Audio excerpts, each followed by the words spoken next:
All right. Peace and blessings. Peace and blessings. Assalamu alaikum. Shalom. Welcome, everyone. Welcome, welcome, welcome.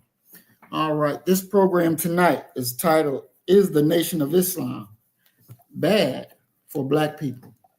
And we're having this conversation tonight with Emil based on a video that he did and said some very bad things about the Honorable Elijah Muhammad, said some very bad things about the Nation of Islam, very bad things about the Honorable Minister Louis Farrakhan.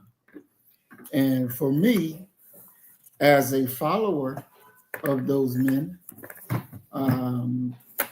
as they are my teachers, or master teachers, as Mayat will say, then it is my duty, it is my honor, it is my responsibility to defend those in that which has given me life.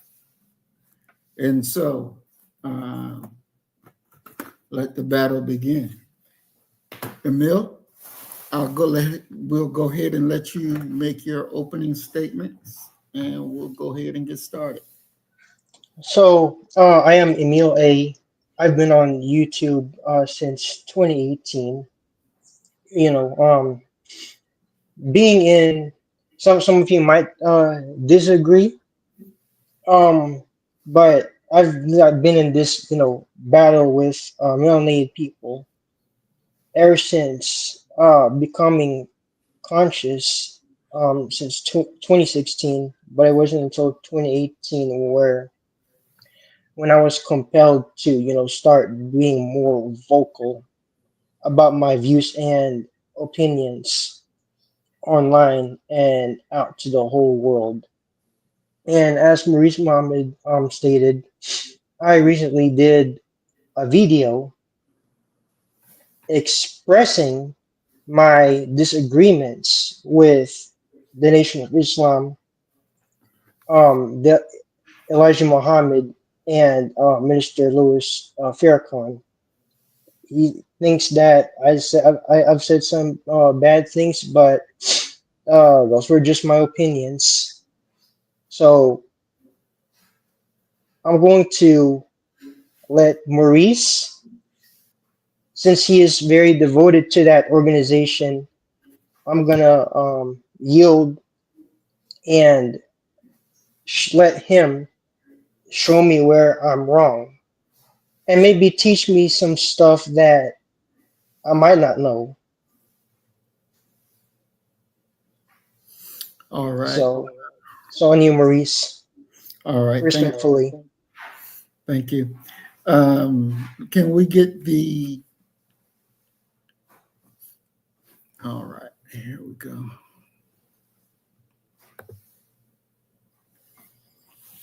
All right.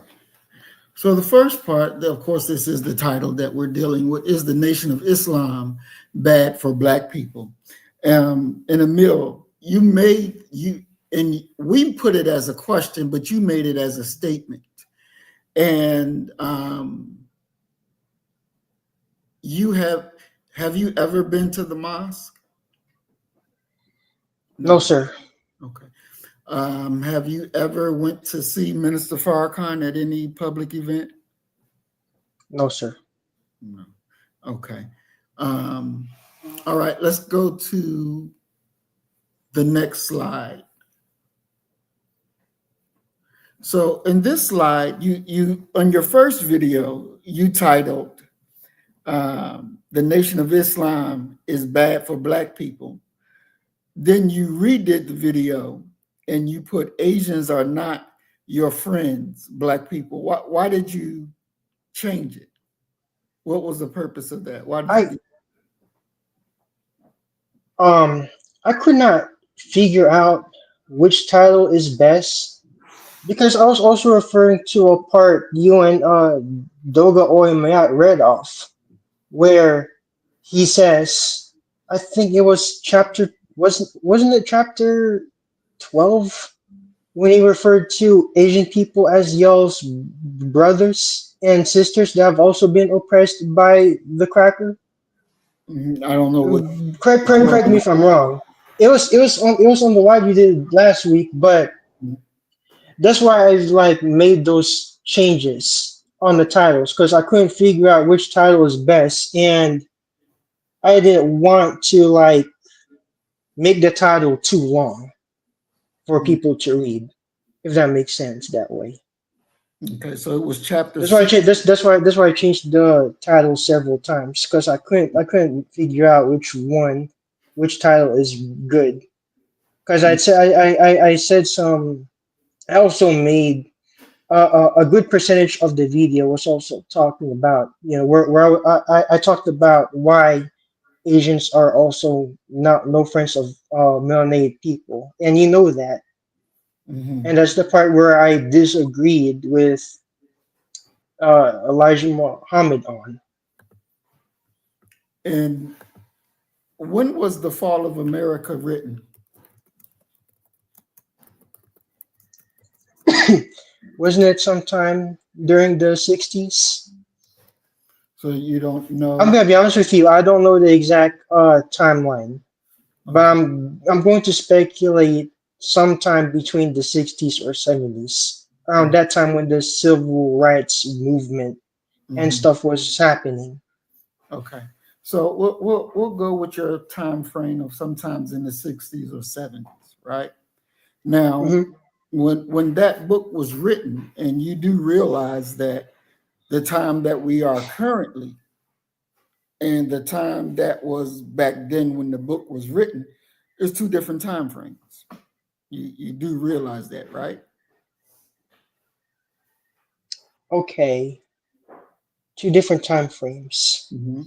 So what's the point you're trying to make? The point that I'm I'm only, making, I'm honest. I'm honestly a little confused. right? So you're making a judgment off of today's relationships, today's interactions, right? With who? With between blacks and Asians, Mm-hmm. right? Now, the book was written prior to you even being born, Mm-hmm. correct? Prior Yes. to even I was born, correct? Mm-hmm. So don't we have to at some point say, okay, let's try to go back to when the book was written and look at what was the relationship at the time that the book was written? You don't think that would be a fair thing to do?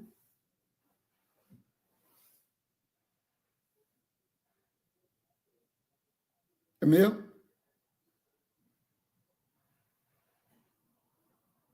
Emil?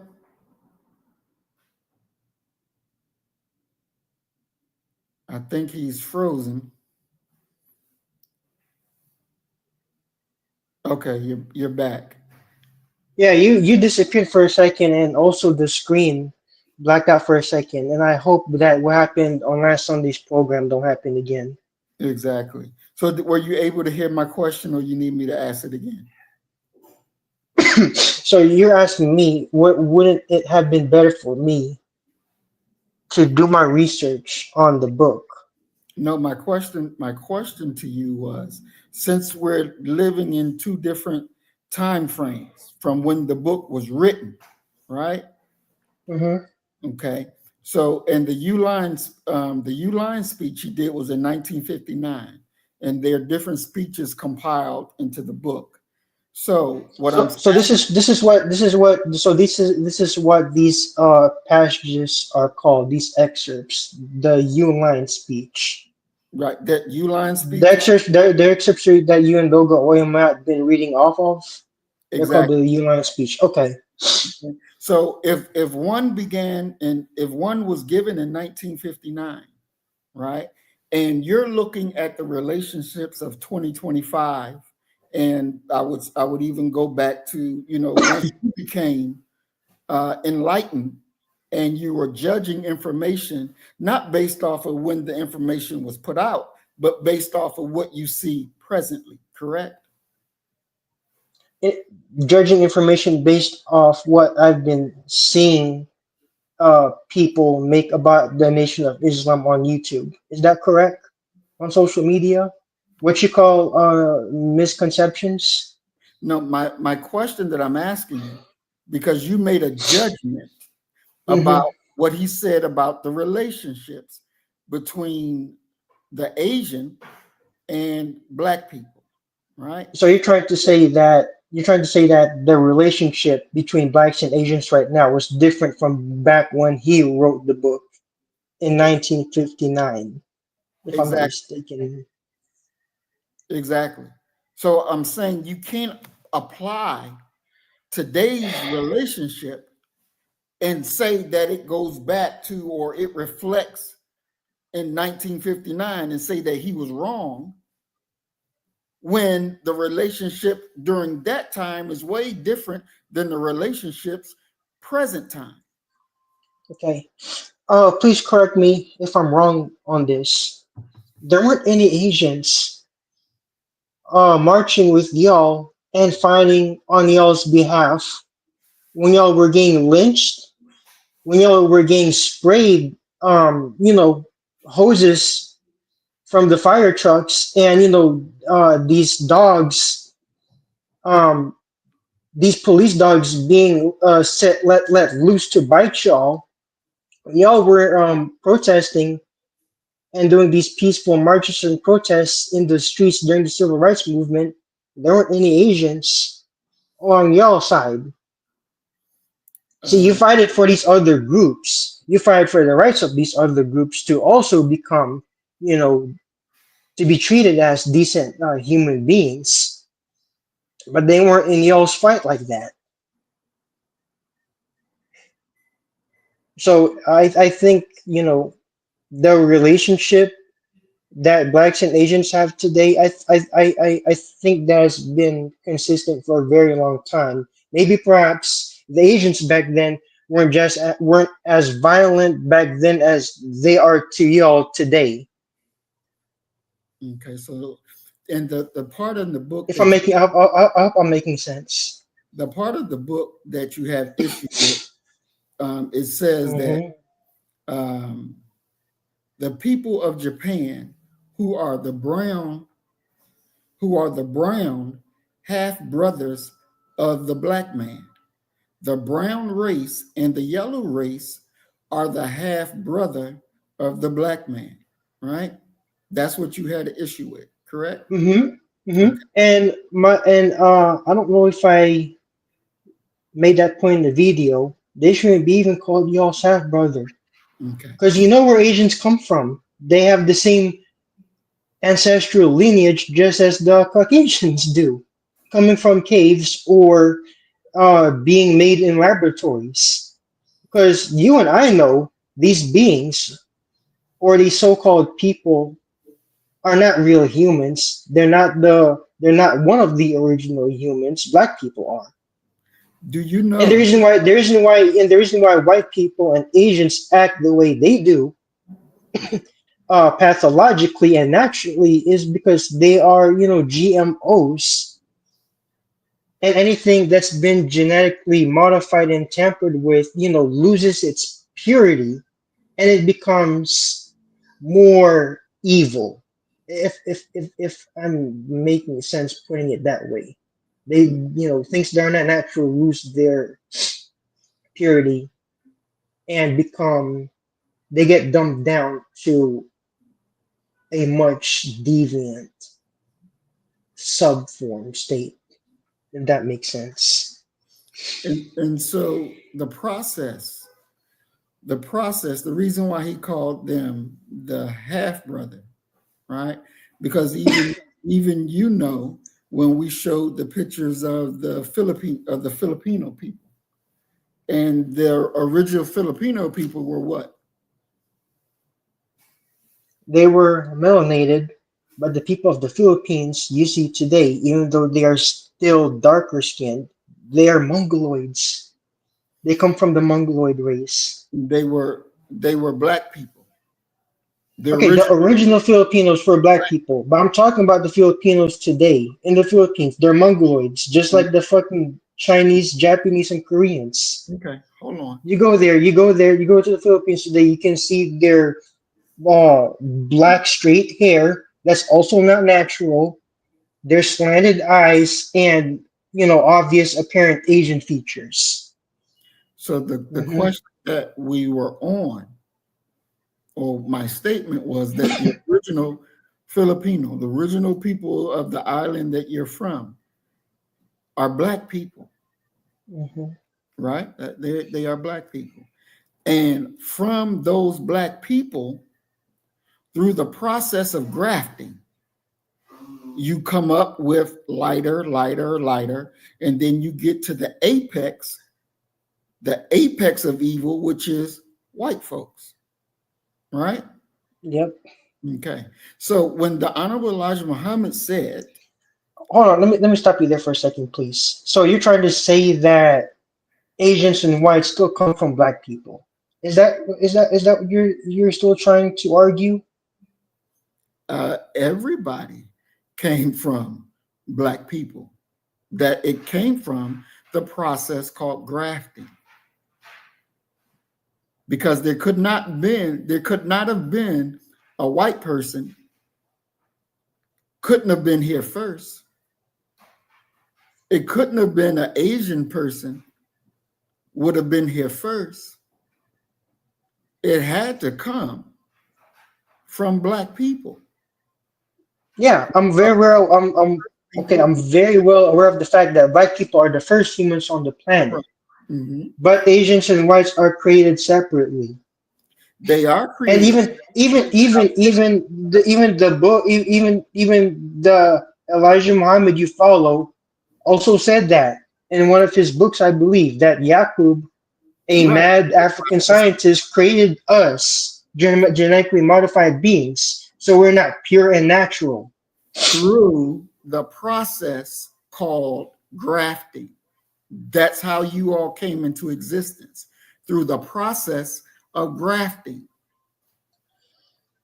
Grafting, as in, because there was another YouTuber I watched, I've been following, who touches on the true history and origins of white and Asian people, and said that white and Asian people, when they were created in laboratories, the DNA and the genome sequence of the black woman was inserted in them. Is that what you mean by the process of gentrification? The process of grafting. The Grafting, process grafting. of graft, it took 600 years to make this took 600 years to make the final product, the apex of evil, which is the white man. It took 600 years to do that, right? So during the process of grafting, what you have is very simple. It's not hard. You take the darker, you marry the darker into the lighter into the lighter, and you keep doing that process of marrying lighter unto lighter. You also do the reteaching of the mind of what you want to be programmed, or what you want that individual to be programmed with.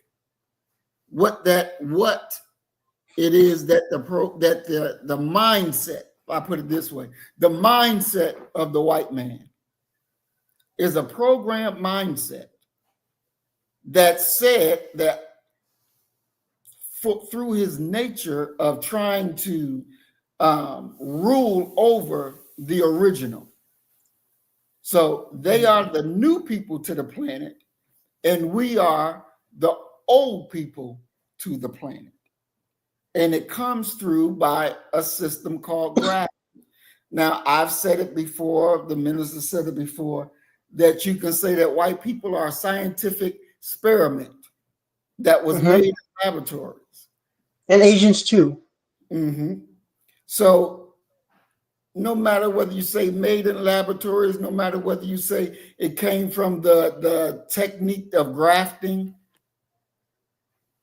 they're here. They didn't get here without us. They didn't get here without us. There's no way that you're going to get here and we are not part of that. We're not part of that process. It's just not going to happen. Let me point out something Dogo Oyama said. She said they were mixed with animal DNA. That's true too.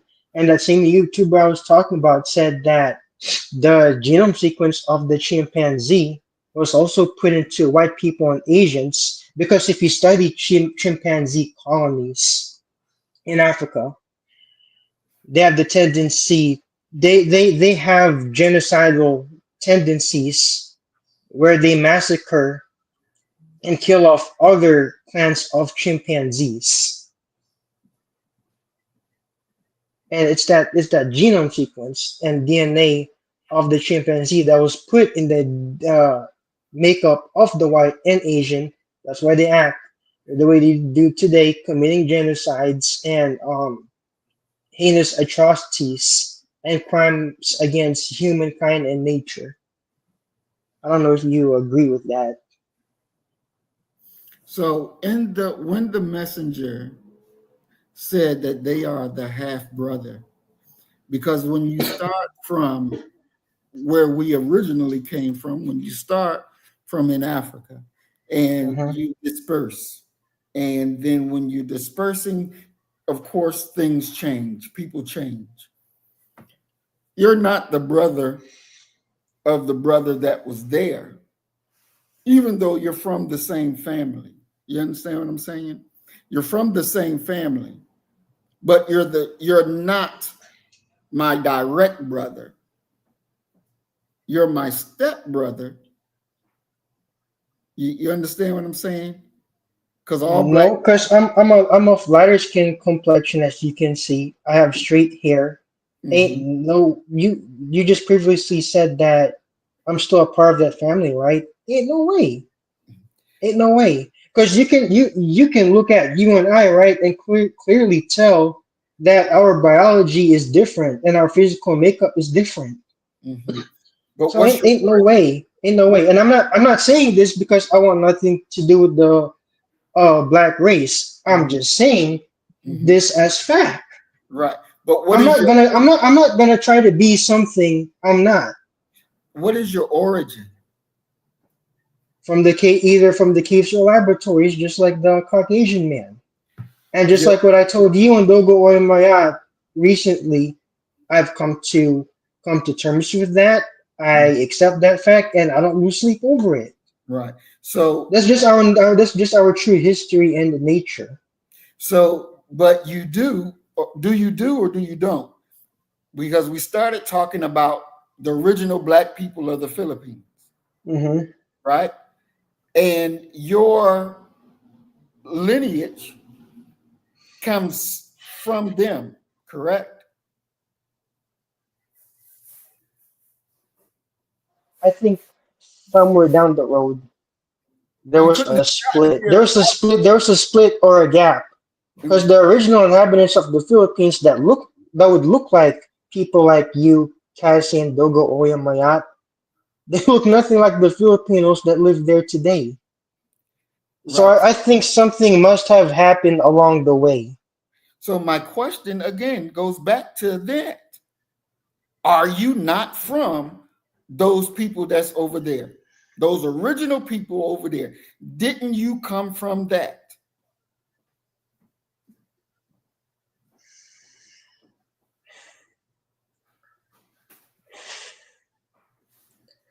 I don't know how how other else to put this, Maurice, because I keep saying this like a broken record. I got straight hair and lighter skin complexion, and the original people of the Philippines who were Africans and other true human beings possesses qualities that make them the true humans that they are, such as melanin and um either being bald headed or having afro hair, stuff that makes African people the true human beings that they are. That's like murky waters. That's like murky waters for me to get into, honestly. I mean, it's not murky waters because it's a simple, direct question. Are you from them? Either that you are or you're not.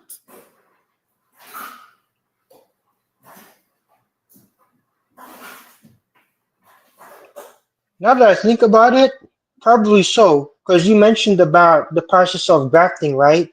Exactly. Probably what happened was those ancient Africans in the Philippines intermarried and laid with Mongoloid Asians who also came to that area much later in time. Does that make So sense? when look, and I think some things we just have to agree, and we can show pictures if you need to re-see the pictures again. Hmm. The point is this: the original people of this planet are black people. Period. Hmm. Point. There's Yeah, I no don't know. there's no way that any other people, no whether you're Asian, white, whatever color you are, you did not get here Or without prototypes. through us. It's just that you did not get here without coming from us. Period. Hmm. That is the actual fact. Now, family, I'm gonna go back again. We're all in Africa. We're all in Africa doing our thing. We got family members that go over here. We got family members that go over there. We got family members that go over here. So we got family members dispersed now to every part of the globe, right? Every part of the globe, there's black people inhabiting these different lands, dealing in these different lands, different climates, different, they make their own culture depending upon where they are, what's what. Now, those that stayed here on the continent and still doing what they do, then their brother, and then the one over here may not be the same actual brother as the two here, but they're my stepbrother. We're not 100%. Okay, a better example. Us here in America and the blacks that's still over in Africa. Those blacks that's over in Africa, they're not my blood brother. The blacks here in America that came from our ancestors' slaves right here, or the ones that say that they've been here, and we share that. This is my brother. This is my brother. Over there, this is my stepbrother.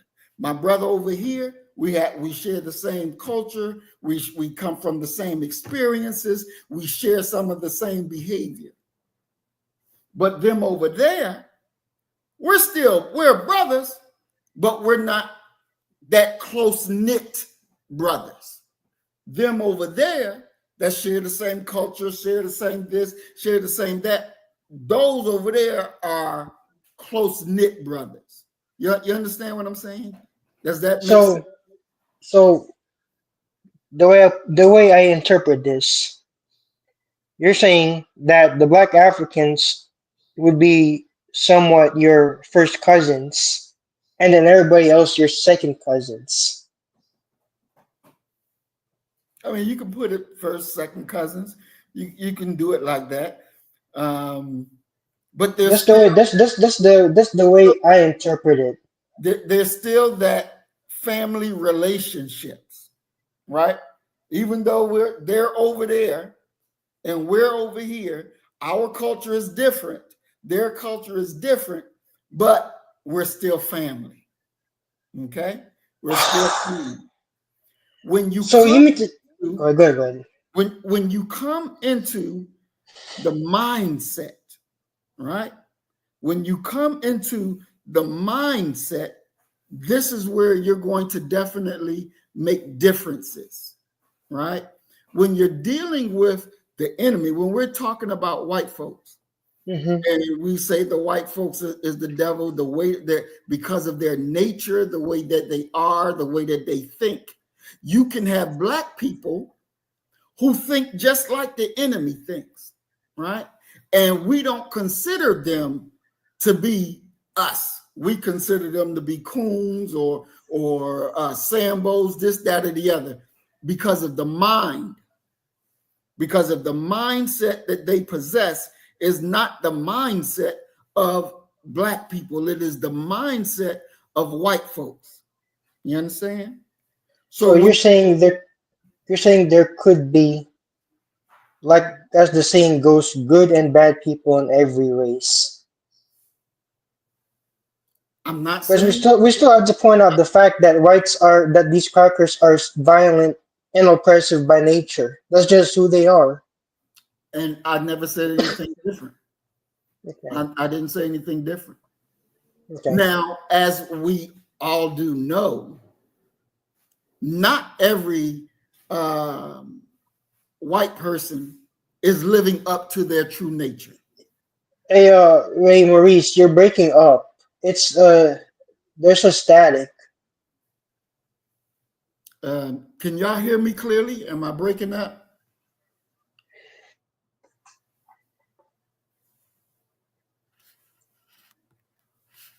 Okay. You froze there for a second. Because Maya saying that she hears me clear.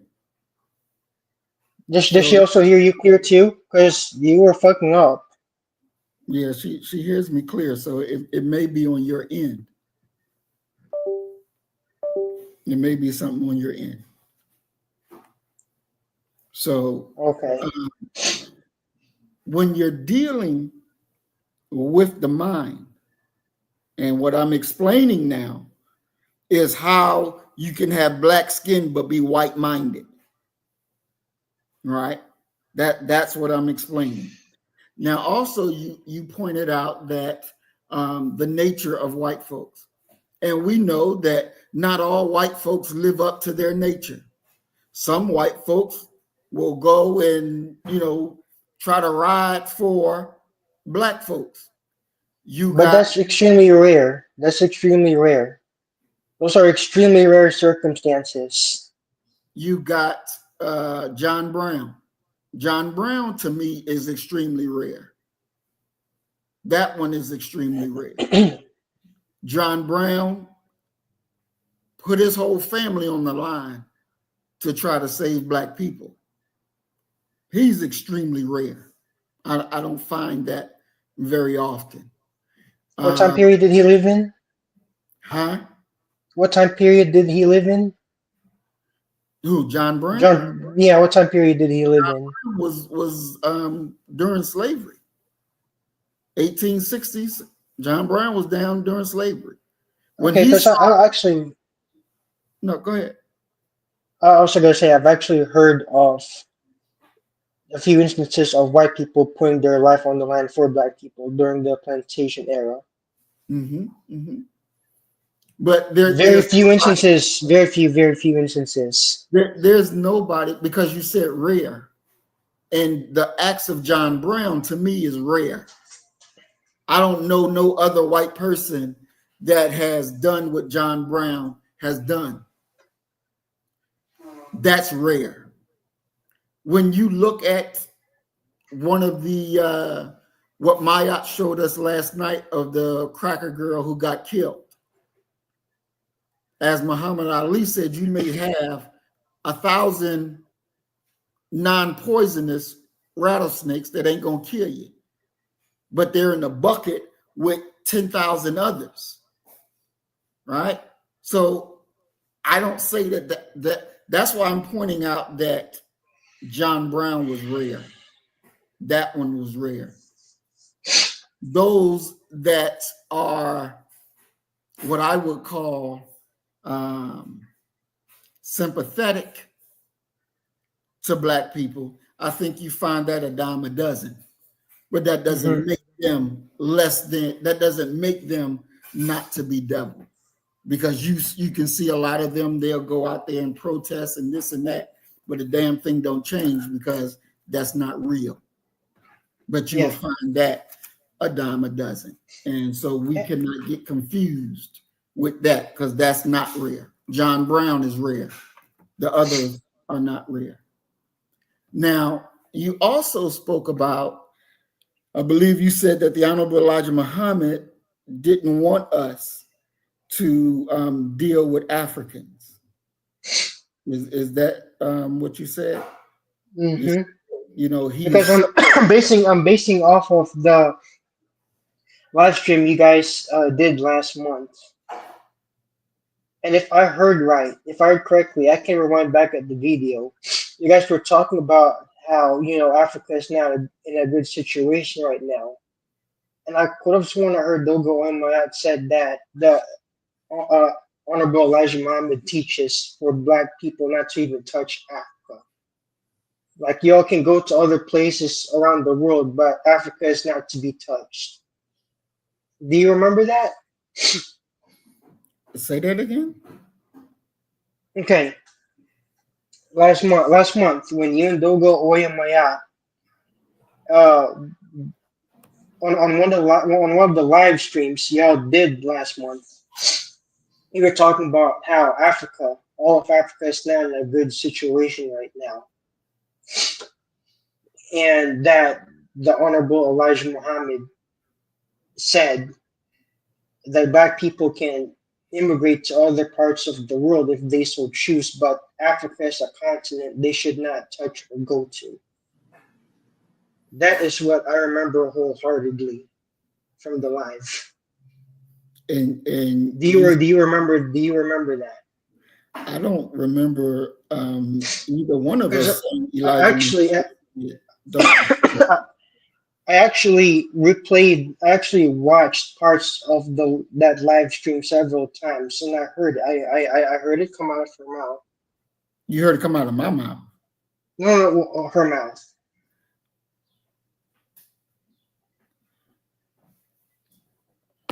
Okay, hold on a second.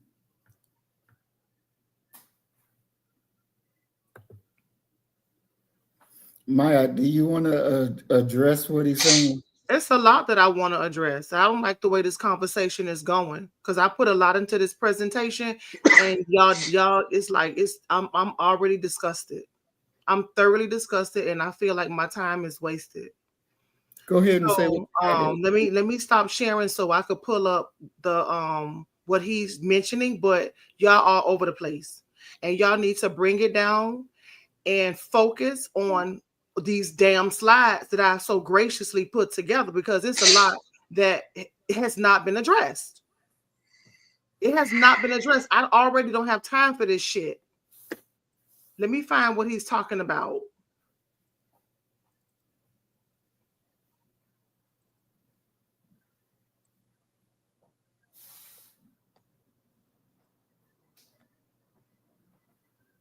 That was in chapter.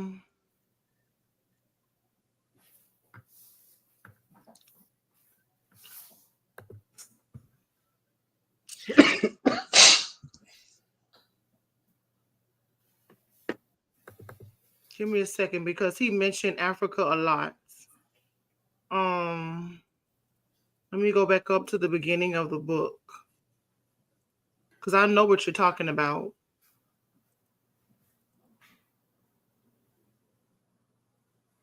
Let me share my screen.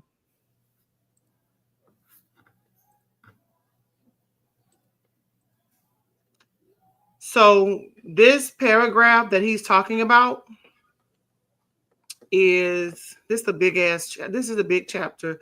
Let me just go to it because we already have lost a lot of time. It is right here. I'm sorry. I shouldn't have. Hold on for a second. Let me see Africa again. So it says, thirdly, we must realize that whereas the black man in Africa is our brother, our central responsibility is with the black man here in the wilderness of North America. For us to expend our energies pleading for the cause of Africa is like a blind man pleading that his fellow blind man be given eyes while he continues to stumble in the darkness. So for that, you say because he said that makes him self-hating?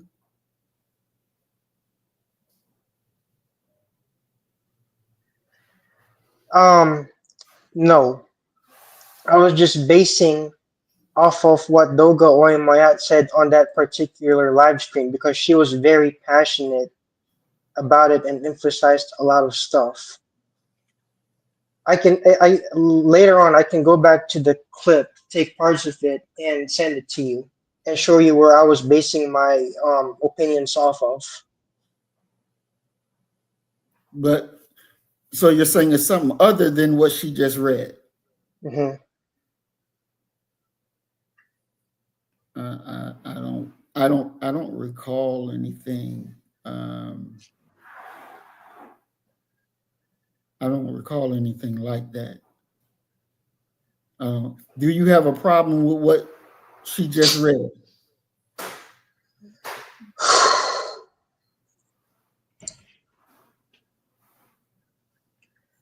I just want to say that, for Black people to really and truly be unified and for Black people over the world to be really and truly liberated, I think y'all must really and truly unite. Okay. The Black American can't fight his battle alone here in America, and the Africans can't fight their battle alone in Africa. Because I was actually on a live stream last night. I was actually a part of a live stream last night where I was having a conversation with these African people who are talking about what's going on right now in Burkina Faso. Um, Ibrahim Traore being a big target to the West. And right now there are only like around 10,000 or more that Africans who are being vocal about this and are doing nothing but just protesting and need the help of other diasporic Africans. Okay, let's look at this because the Honorable Elijah Muhammad said that you got to deal with self first, right?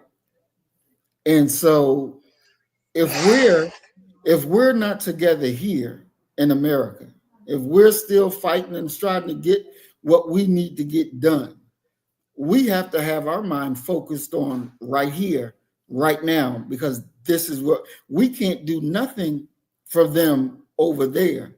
Because if we can't service us here, we can't service them there. And the same thing goes likewise. If they don't get their house together over there, ain't a damn thing they can do for us over here because they're disconnected, they're not united, and they living in shambles.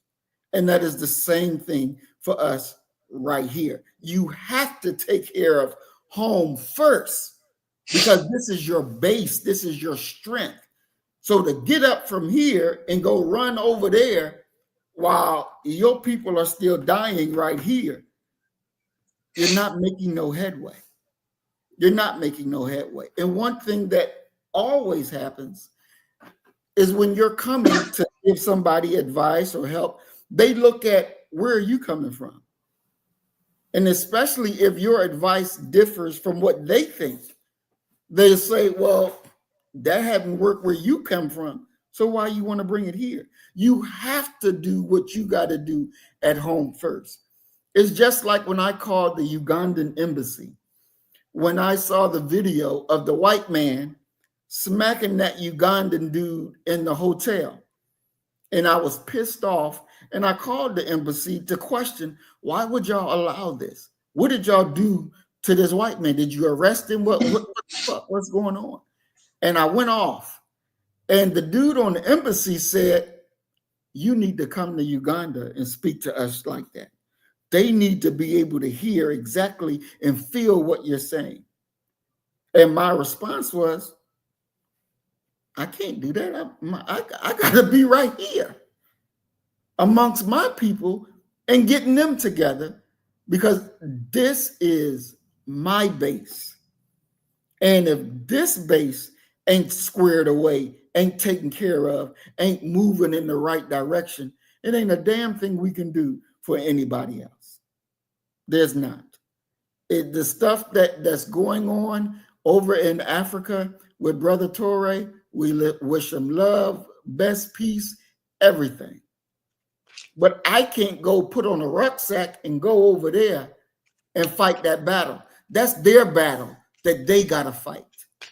That's their battle that they got to fight and they got to clean up.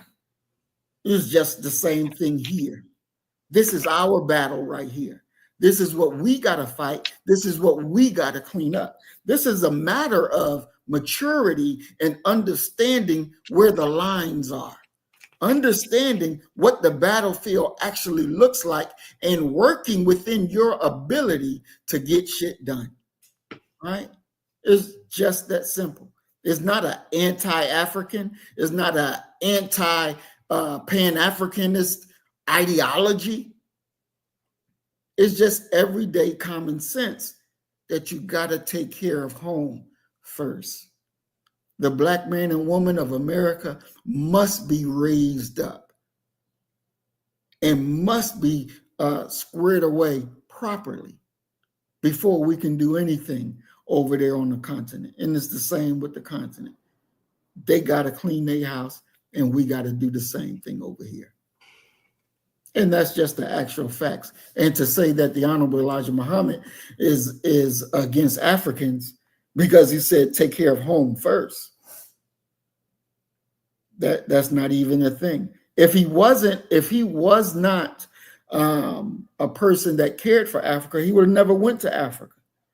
He would have never spoke to the African leaders over there if he never loved it, if he didn't love our people. He'd have never put in the newspaper Blacks in America reaching out, holding hands with Blacks over there on the continent.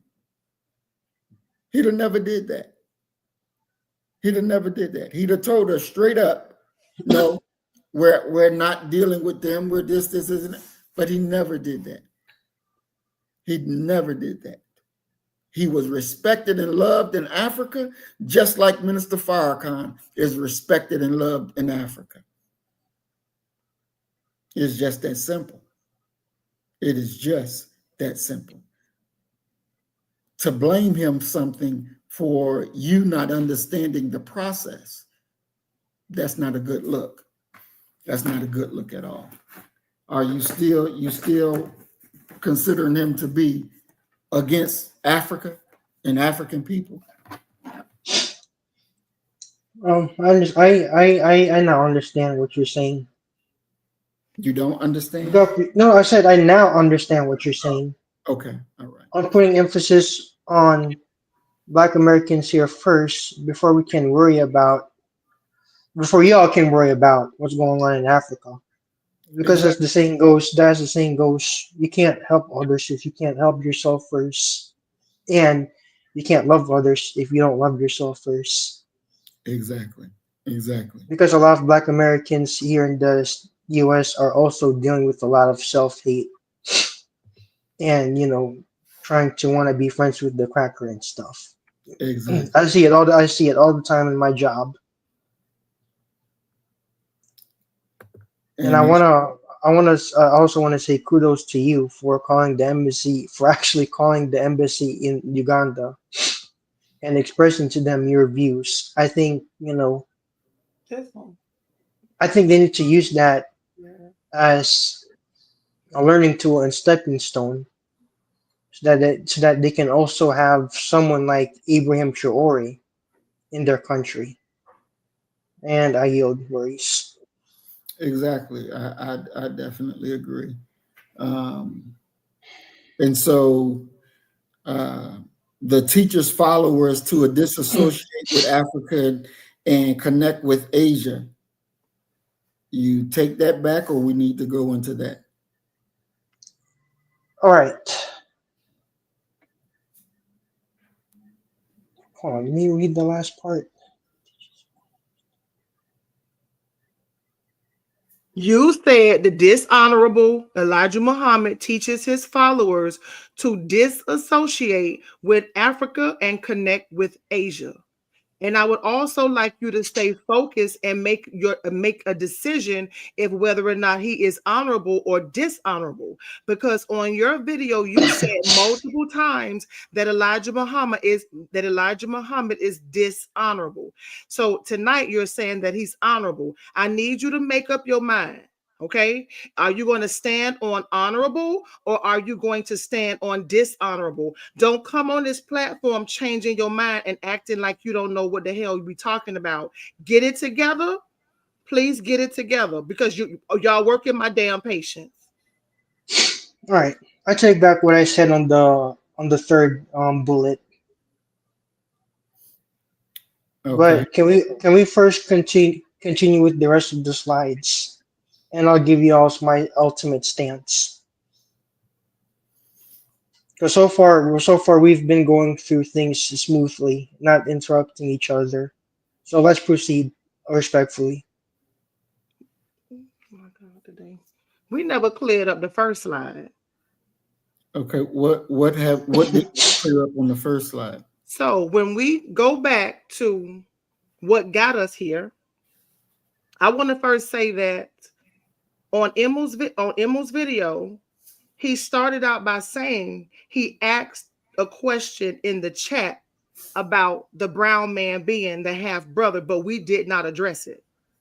And based upon what I heard you say, you were upset about the fact that you put a question in the chat that we did not respond to. Let me help you understand something. We are not doing this book study to concentrate on you. You could type in 1,000 questions and we may not answer.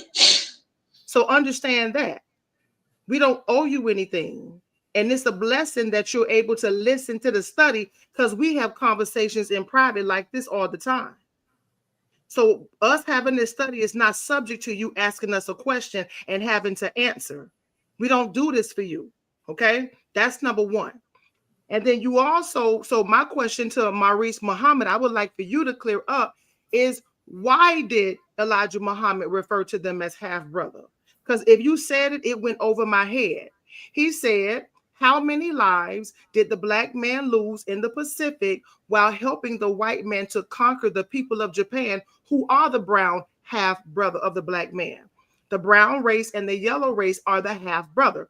So what was going on in that time period for Elijah Muhammad to extend a grace and mercy and respect to our half brothers? And then Emil goes and gets offended by it. So why did he call them half brothers? Right. So we talked about the DNA issue of them coming from black folks. Second thing, they were out there actually fighting white supremacy. Japan had attacked America with Pearl Harbor and was standing up to their stuff about being who they were. They understood who the Honorable Elijah Muhammad was. That's why they sent their representatives to come to talk to him, to ask him questions about what it is that he's teaching, why is it that he's teaching what he is teaching. So there was commonality there with the understanding of, look here, this enemy is the same fucking enemy that we fighting. We're fighting for the same cause. You want freedom, we want freedom. It is the same fight that the Vietnamese people took up to fight. That's why they beat the French and then beat the Americans. And that's why when Ho Chi Minh was in New York sitting down being taught by Marcus Garvey. So he took what he got from Garvey, took it back to Vietnam and started to raise his people. He started out with 20 Vietnamese. And he was telling them, save the black people. Try not to kill the black people. You catch black people, let them go. But don't let go to the white ones. Kill the white ones, but let the black ones go. This produced problems in Vietnam because the black soldiers were being let go. They were finding leaflets on the ground that said, same. Me and you, we are the same. We got the same enemy. Let's kill that cracker. Let's kill that enemy. And it produced more problems within the American fighting spirit because now black people are seeing this yellow man ain't did shit to me, but you've been calling me nigger even before we got here, and you still call me nigger. So the commonality of understanding, we want the same thing, the end of this bastard right here. You'll find that in Japan, you'll find that in Korea, you'll find that in Vietnam, any place where you find Americans fighting the original owners. Even when you go to Saudi Arabia, when the Americans were fighting the Iraqis, the Saudi army will get up, people, and say, this morning we fight the Iraqis. Tomorrow we fight the Americans. Keep constantly saying that and telling black people, you on the wrong side. Because they still treat you bad to this very day. Nonetheless, so do fucking them. So do the Arab. So we have to understand our own purpose first. Because as the messenger said, we have brought freedom to other peoples on this planet, but yet we still don't have it. And that's a big problem.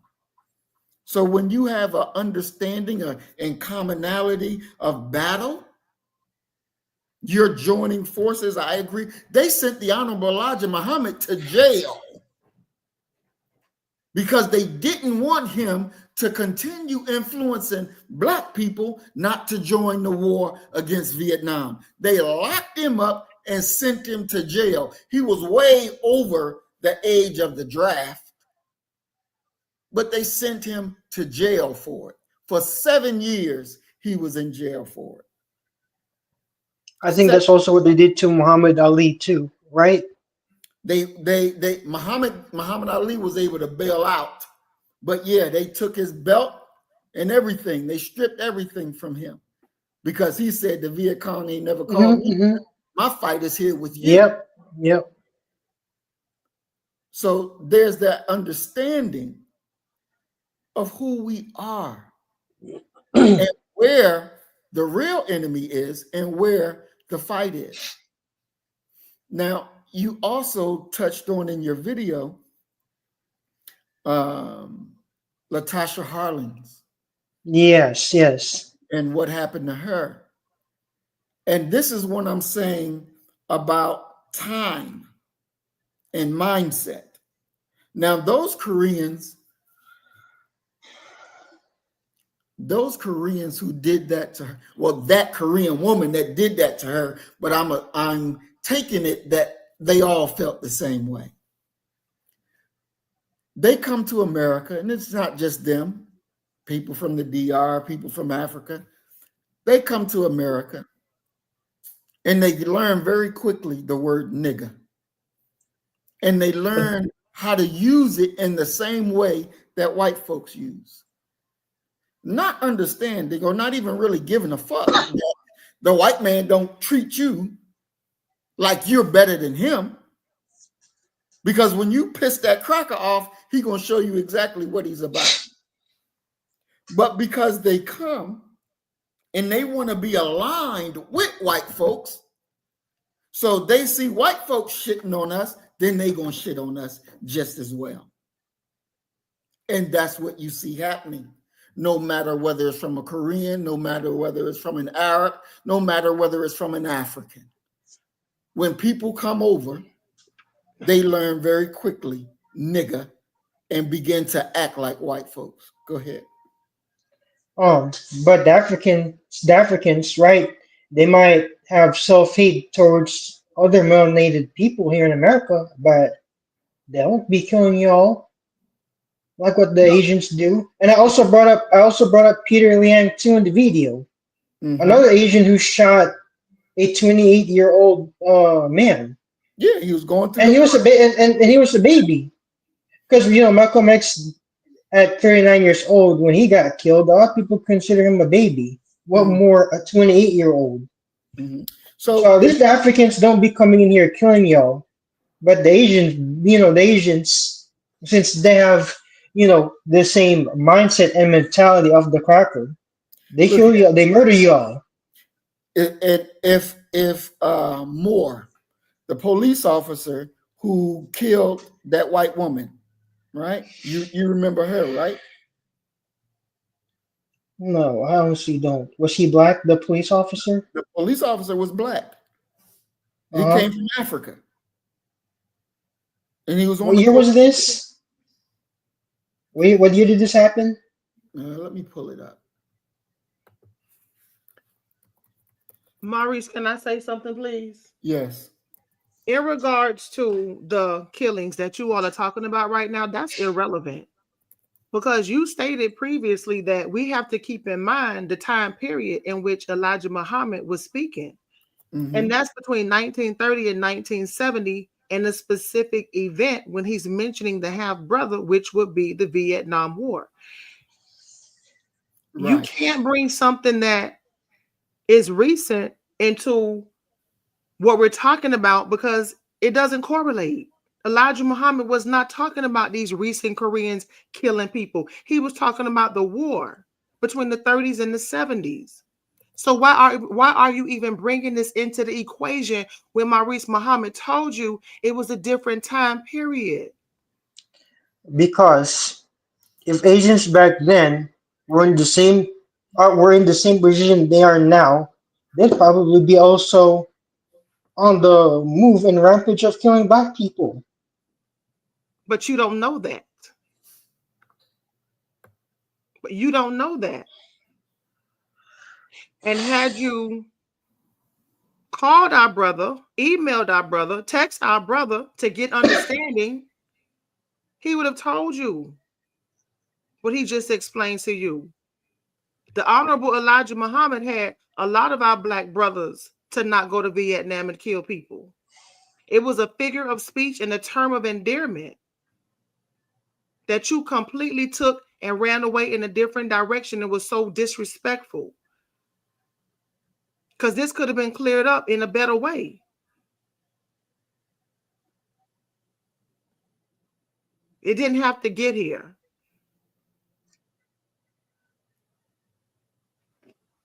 I agree with you, and I accept my mistakes.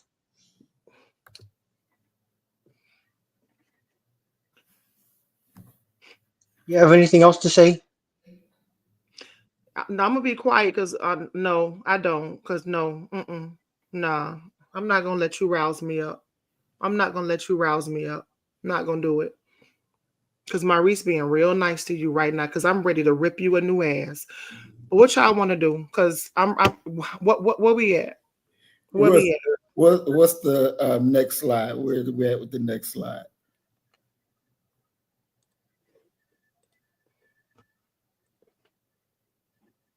Okay. He had Malcolm X killed for connecting with Africans. Do you still believe that? Um, I do not remember saying that. I said that he had Malcolm X killed because based on a documentary I watched, Malcolm X became way more sufficient, influential, and popular than Elijah Muhammad.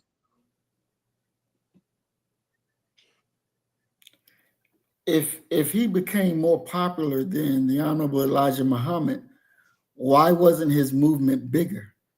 If he became more popular, if he was so much better, he would have been able to make his own movement as he did, but the numbers would have outdid our numbers if he was so much popular and better than the messenger. And do you realize that Malcolm X said, I'm going to stop saying that it's the Nation of Islam that's trying to kill me because they can't try to kill me over in different countries. I'm going to stop saying that. Are you aware of that? And based on what I watched from the documentary, when Malcolm X was traveling all over the world, particularly in Egypt and France, he was getting poisoned. And it was a widespread belief at that time that I think that because of the disagreements him and the Nation of Islam were having, they were tracking him and trying to kill him. So Then later on in 1965, as you saw, it was a member of the NOI who killed Malcolm X. again, so the three people that went to jail for killing Malcolm X, you do realize that two of them never was even there, that they were trumped up charges. They were lied on and had to serve that time. And now the state of New York is paying their families money. You do realize that, right? Repeat that again, please. I said, you do realize that two of the men that were found guilty for the so-called assassination of Malcolm X, the state of New York is paying their families for being wrongfully convicted. You do realize that, right? So you're trying to say that it wasn't really them that killed Malcolm X. They were wrongfully The state convicted of and New maybe York perhaps. is saying that is not them. That's why their family is being paid. The state of New So, York is saying that. so you think it must have been a cracker who might have killed Malcolm X? Boy, okay. So you're not even aware that the daughters of Malcolm X suing the state of New York and the federal government for their hands in killing of their father. You're not even aware of that, right? See, look, I don't know what video you watched, but if you just check the news and Ben Crump and the daughters of Malcolm X, they're suing. The shit done came out, letters and everything, that this whole thing was a setup by the police, the FBI and all of them.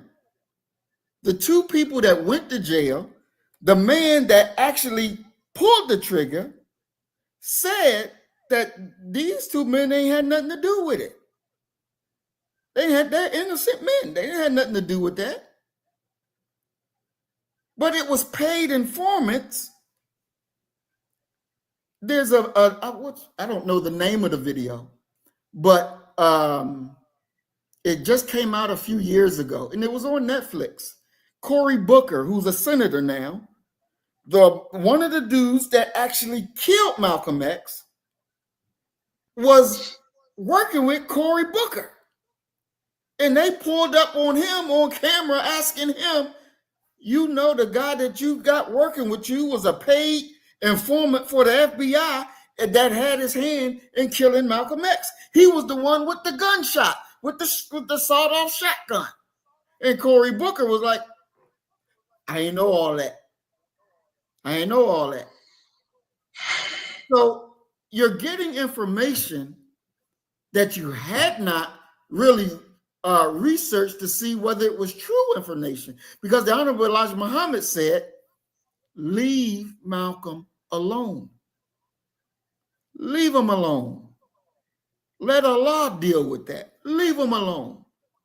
Malcolm X was trying to get back into the nation of Islam. Here it is right here. Malcolm X's daughter sue CIA, FBI, New York Police Department over civil rights leader assassination. They the ones who did this. With paid informants did this. So that they can blame the nation, kill Malcolm, and knock out two birds with one stone. That was their idea. That's what they thought was going to happen. That was their plan. But they plan and Allah plans, and Allah is the best of planners. So again, you didn't research. And you're saying things that you shouldn't say, because some people will come.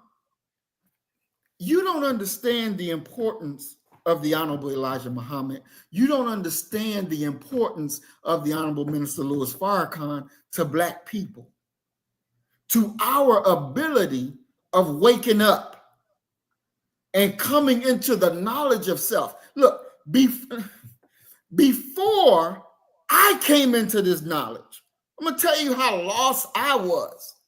As chocolate as my black ass is, in high school, I'm walking around with a blonde shag on the back of my neck.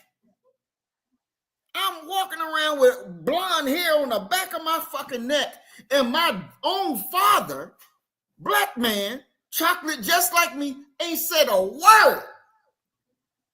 Ain't say, boy, what the hell you walking around with some damn blonde hair on your black ass?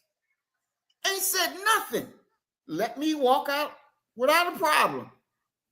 But when I accepted Islam, I accepted truth, then there's a problem. But you ain't have a problem with me walking around with blonde hair, but you got a problem now of me accepting my own and being myself. Look, the men exonerated in the Malcolm X killing received $36 million. I see it. This is information that you should have known. This is current day. They didn't have nothing to do with it. Nothing whatsoever. And by Malcolm, did you hear the tape that Malcolm X made trying to get back in the Nation of Islam? Did you hear that tape and listen to Malcolm's own words? No. Based on what I watched, he permanently left the NOI before he got killed shortly. No. See, you do wrong, and there's always a cost associated with the wrong that you do. When you take the Honorable Elijah Muhammad loved our people. The Honorable Elijah Muhammad even loved Malcolm X. He was hurt that Malcolm did what he did. He was hurt behind that. But you're fueling the ignorance of others. When you go to video and you make a slanderous video like that and don't even understand the truth. Don't even understand the truth. And that can be the difference of somebody listening, somebody staying asleep or going or waking up, trying to get their lives together. You have to. I'm trying to get this video so that you can hear it for yourself.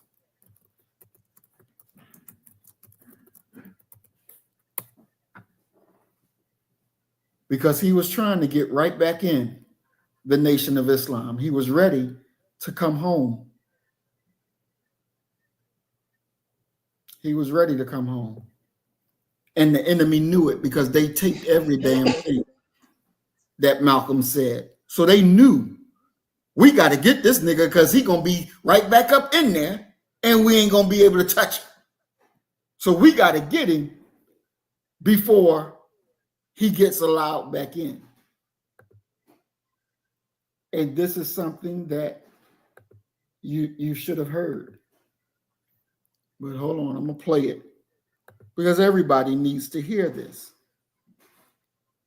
Everybody needs to hear it.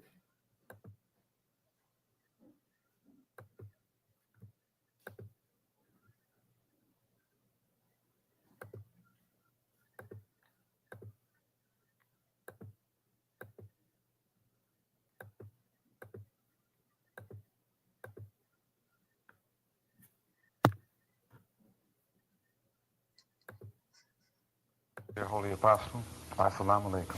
In the name of Allah, the Beneficent and Merciful, to whom all praise is due, whom we forever thank for giving us the most honorable and humble Elijah Muhammad as our divine leader, teacher, and guide. I want to put what I'm going to say to you on this tape for two purposes. Number one, I want to really apologize to you for having let you down, for the mistakes that I've made, especially during the past year. I want to confess my fault, confess my wrong. I want to confess my weaknesses. I want you to know that thanks to Allah and you, I'm able to see myself better now. I'm able to see my weaknesses better now and my shortcomings better now. I do believe that in seeing them better, it may be possible for me to overcome them and become a better person. At least I am praying to Allah that this is the case. And above all else, I am praying to Allah to put mercy and forgiveness in your heart. And if you weren't merciful nor forgiving toward me, I could well understand it. I've always known that Master W.D. Farad is Allah. I believe that Master W.D. Farad is Allah, and I believe that you are his messenger. I believe that your program is right, and I believe that your teachings are right, and that it was my belief in this that made me as successful as I was. Especially, it was my firm belief in this that enabled me to stand up in the face of all opposition on television, on radio, before colleges, and before people out in the street at mass rallies, and support your program and present your program and represent your program. It was my faith in it that enabled me to represent it.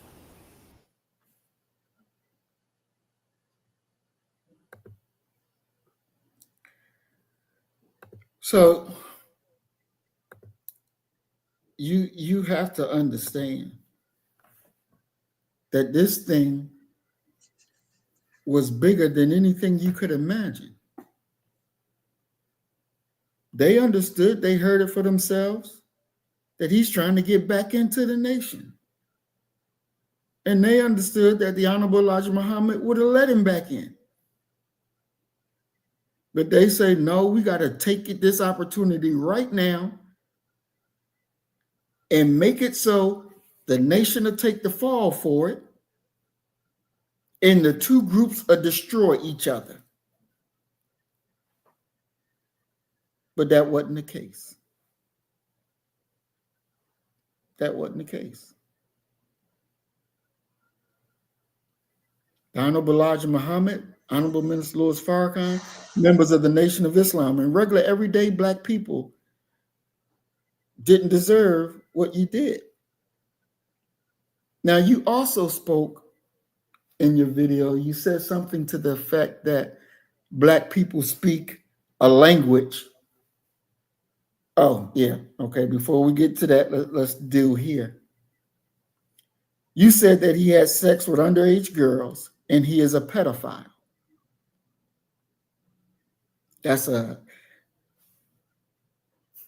In Islam, it goes like this. If you accuse somebody of a crime, and being a pedophile is a crime that you're worthy of death, and you can't prove that he's a pedophile, that sentence of death goes to the accuser, right?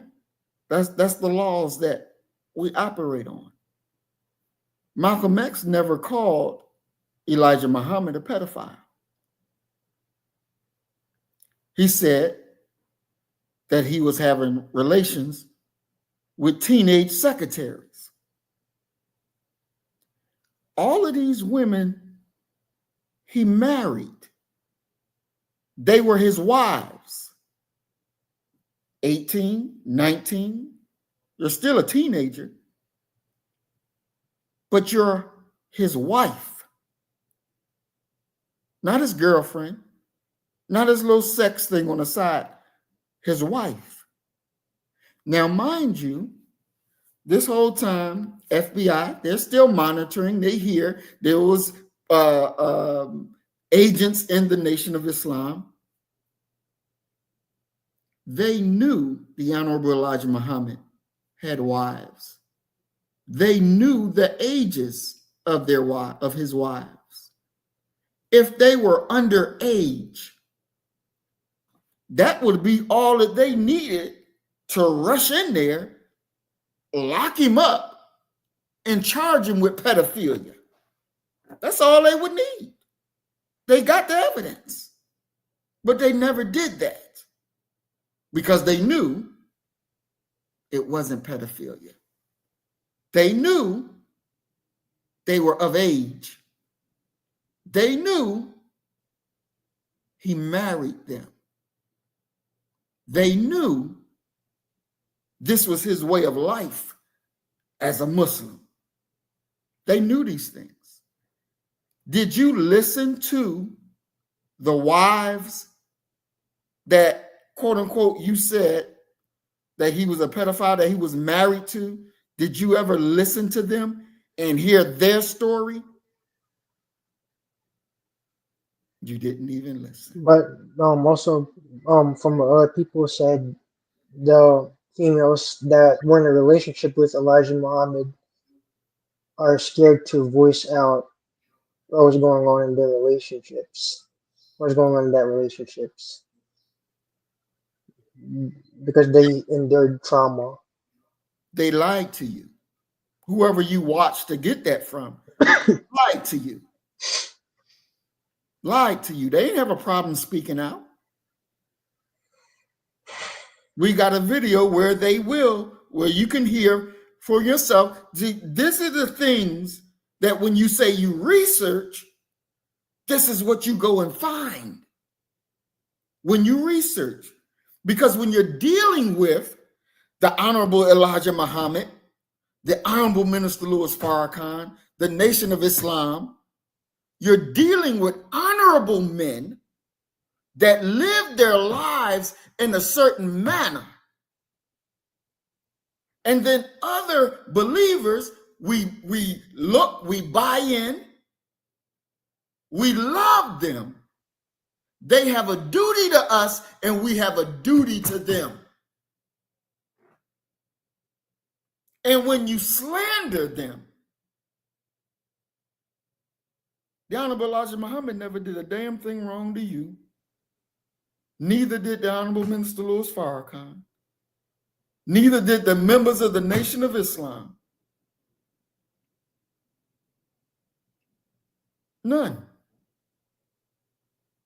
Let's listen to the wives of the Honorable Elijah Muhammad and see what they say.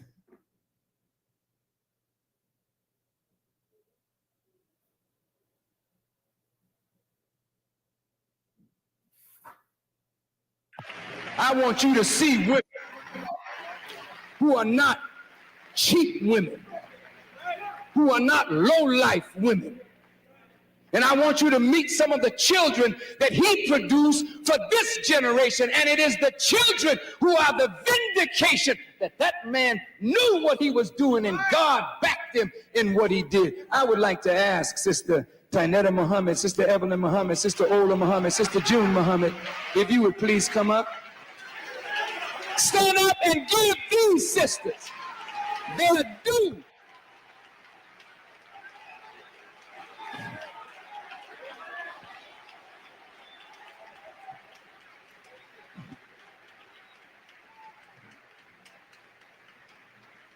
Betsy, come on up too.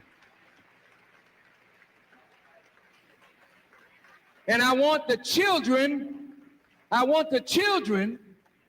of these mothers to come and stand with your mother. Come on, Abdullah.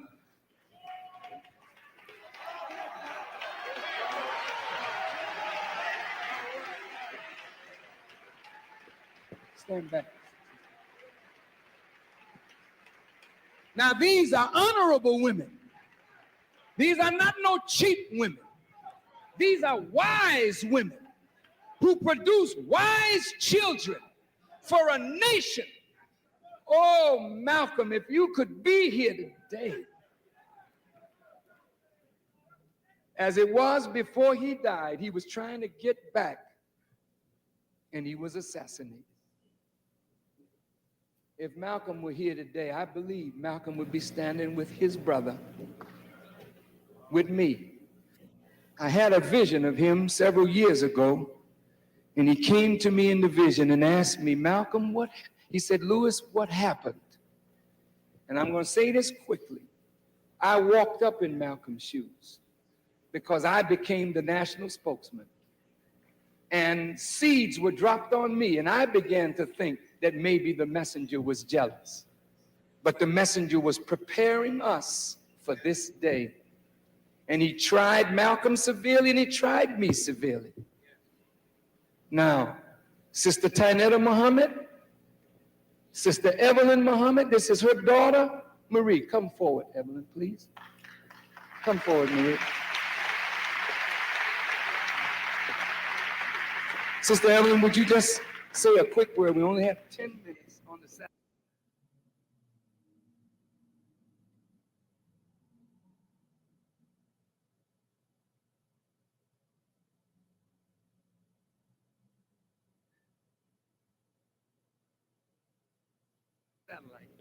Assalamu alaikum. Brothers and sisters, I just want to say that all the years that I worked with the Honorable Elijah Muhammad before he asked me to be his wife, there was never any kind of out of turn words, no sexual harassment. He treated us with the highest form of dignity and respect. When he came to me and asked me to be his wife, he sat down, as our beloved brother Minister Farrakhan said, and opened the Holy Quran to the place where it dealt with the wives. He loved his wife, Sister Clara Muhammad, and his children. But he said Allah was forcing him to do this for future generations. There's much I could say, but I want you to know that he was an honorable man. He is an honorable man, and he stood for the respect of all black women around the world. Maurice, Yes. fair use. Okay, so with fair use, I'm going to stop it periodically. Go ahead and give some commentary, and then I'll replay the video just to be on the safe side. Okay. So as we're watching the wives speak, now Sister Ella, the sister that was speaking right there, that one was the one that Malcolm X was interested in before he married Betty Shabazz. He was interested in marrying that one, but he didn't know that she was in Chicago and she became a wife of the Honorable Elijah Muhammad, Sister Evelyn. And so this is something that, again, you should have searched because it was right there on YouTube. Okay, Maya.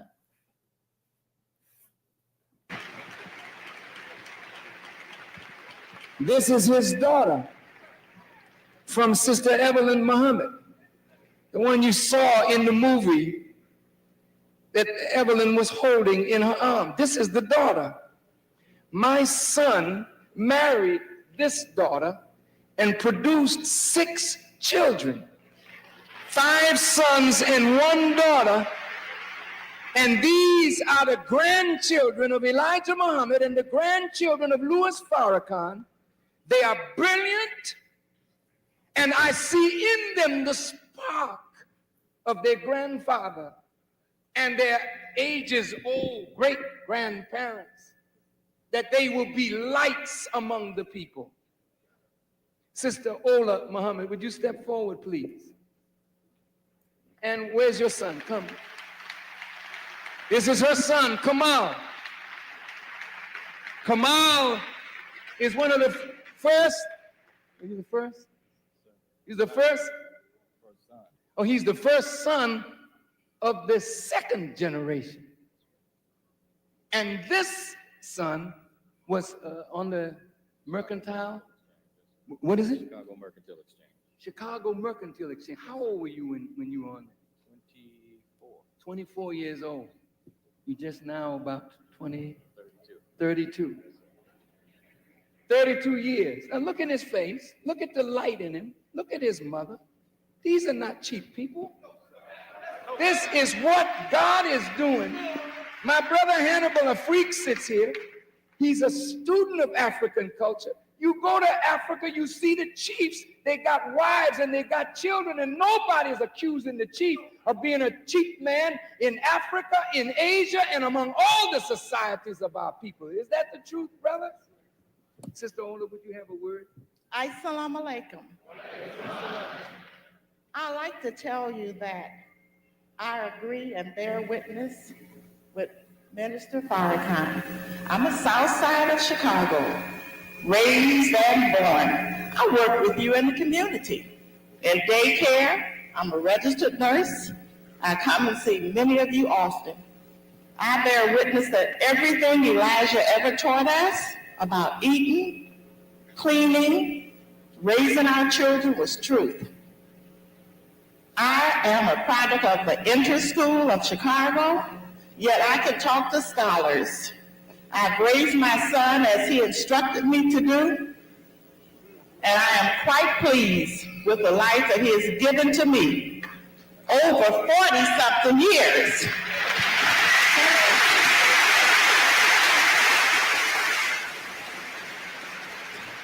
When I work on jobs and in the hospitals and communities with people, they think I'm 32. My son is 32. This is because of the great teaching that our messenger, my husband, brought to you, all of us. The wrong foods we eat raise the blood pressure, give you diabetes, high blood pressure. Once you get high blood pressure, you're definitely going to have kidney failure and an early death. Elijah Muhammad said, drop that swine. It's making you ugly and it's killing you. Now we have Minister Louis Farrakhan picking up the banner. Yes. That's right. Carried on with this great teaching that we all need. Elijah gave him the keys. Right. Malcolm never had enough knowledge to hold the keys. He did not have it. And I'm sorry to say, as my husband said, he died lost and a hypocrite. Thank you. Assalamu alaikum.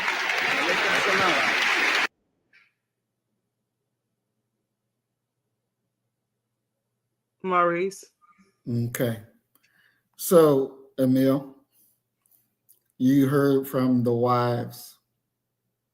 You still say the Honorable Elijah Muhammad was a pedophile?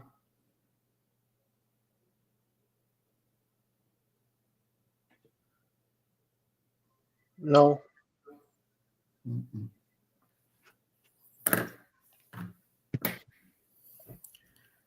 Mm-mm.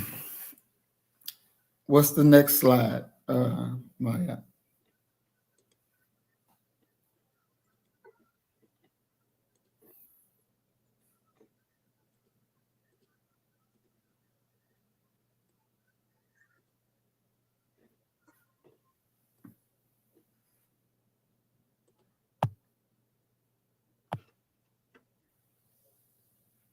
Okay. Then, Emil, you said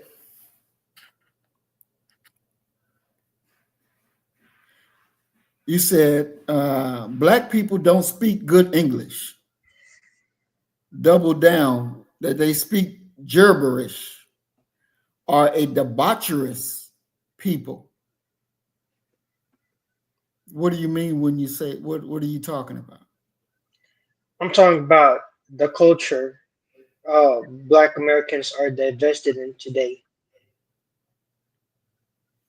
Because all the rap music they listen to, right? When you listen to the lyrics of those all the rap music they listen to every day and are wholeheartedly devoted to, it's dumbing down their intelligence, dumbing down their speech, causing them to embrace and normalize a culture of debauchery. I didn't say Black people are debaucherous people. I would never say anything like that. I didn't say that. Maybe someone must have misheard something, but I didn't say that. I'm saying the culture, the current culture, the Black youth here in America is especially in right now. It's causing them, it's fucking up their mindset and causing them to be a particular way. And I know you know that, Maurice. I watched your video word for word with my notepad in my hand. I watched all 55 and what was it, Maurice? 55 minutes and some 45 seconds or something like that? Yes, ma'am. I watched every bit of your video from the beginning to the end with my notepad in my hand. And the notes that I wrote were verbatim. I did not deviate from what you said. And I sent that information to my brother, Maurice Muhammad. I did not change anything you said. And to clarify what Maurice just said, he said double down, but it's dumbed down. So what you said is that Black people do not speak good English. We speak gibberish. We are dumbed down and a debaucherous people. And you are compartmentalizing all of us into one group. And I do believe that you were talking about me. I do believe that you attacked the Nation of Islam. You attacked Maurice Muhammad because it's something about me. But I'm going to leave that right there. So please don't come on this platform and say that we're changing your words, because I would never do that. Because if I were to change your words, then I would not be a friend to my brother Maurice Muhammad, and I would be a troublemaker, and I did not do that. Because now you're insinuating that I am a liar because I told him exactly what you said. And I didn't deviate from anything.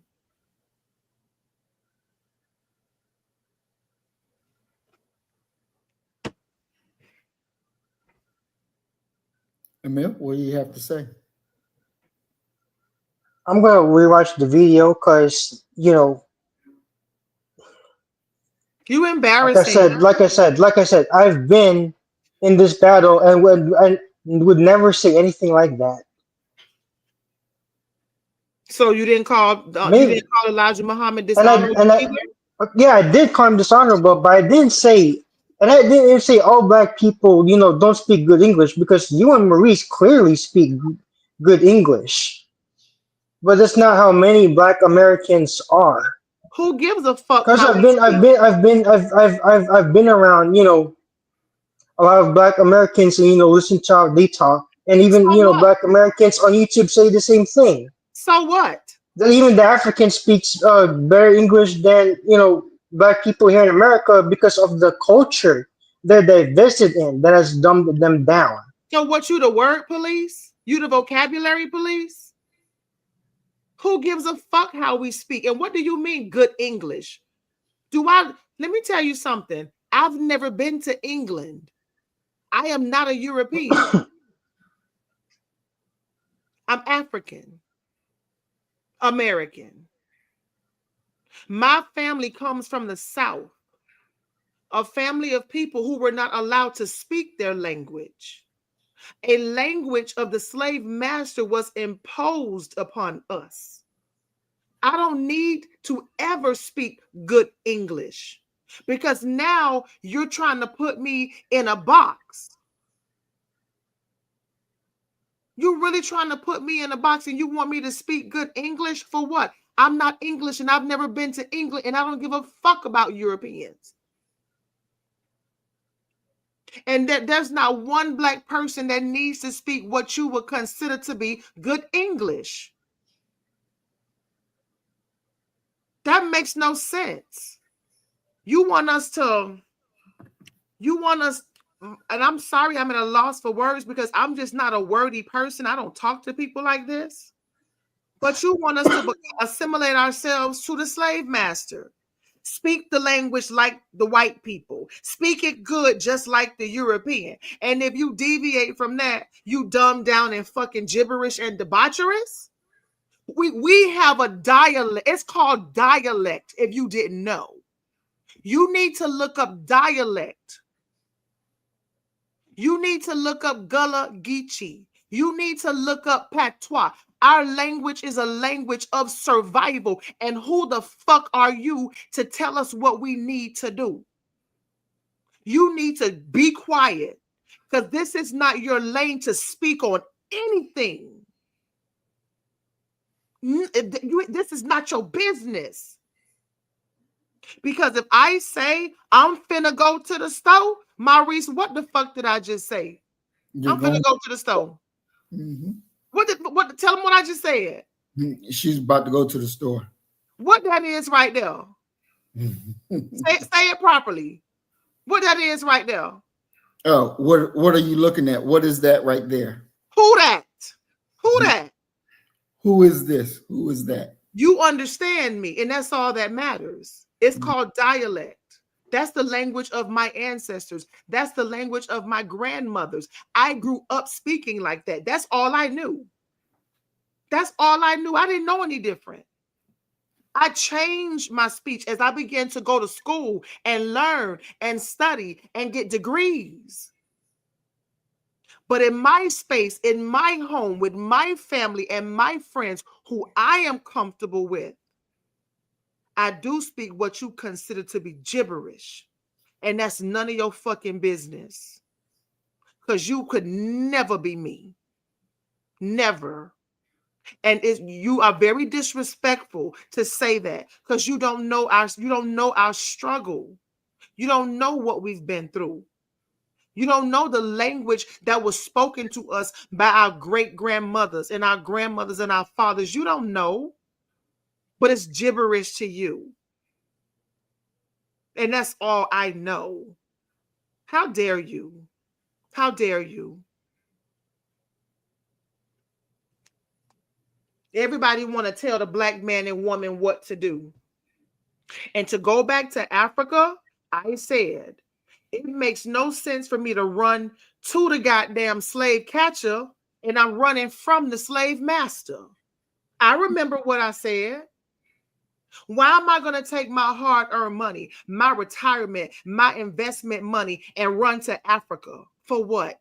I've never been to Africa. I don't know no goddamn body in Africa that lives there. And I don't owe Africa shit. Africans were going into the interior of Africa, kidnapping Africans, selling them to Europeans. And they've never come to rescue us. They've never come to see about us. They've never sympathized with us, but you expect us to go and build Africa. And Africa is just as guilty. And I asked my brother, Maurice Muhammad, what should we do with Africa? Because they owe us too. They owe us too for what they did.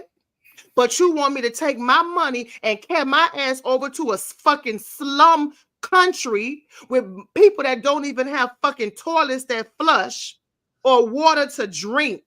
And they practice an open defecation and take my money and build their community. They already been paid by my blood, sweat, and tears. God damn it, I don't owe Africa shit. And you was wrong for what you did. You were wrong. And that is why the Honorable Elijah Muhammad said, complete separation. Complete. That means you shouldn't even be in our motherfucking circle. To be honest with you, complete means complete separation.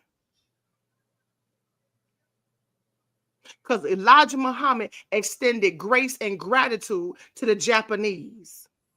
He did not want to kill any of you or shed your blood. Terms of endearment and respect to save lives. And you turn around and don't do your goddamn research and you run with a fucking scenario that got Malcolm killed too. You just like Malcolm. You unworthy to be in our circle. Because you have shown us that you cannot be trusted. You can't. And then you said that Maurice and I are agents. You asked the question, who are we? And you said that we are agents. No, let me ask you a question. Are you the fucking agent? Because one thing y'all motherfucking agents do, y'all weasel y'all motherfucking way into the circle and y'all patient. Because at some point, you're going to raise your ugly head even worse than this. You're not done. See, Maurice could be diplomatic with your ass, but I ain't got no diplomacy about me. All I know how to do is fight. You got me fucked up.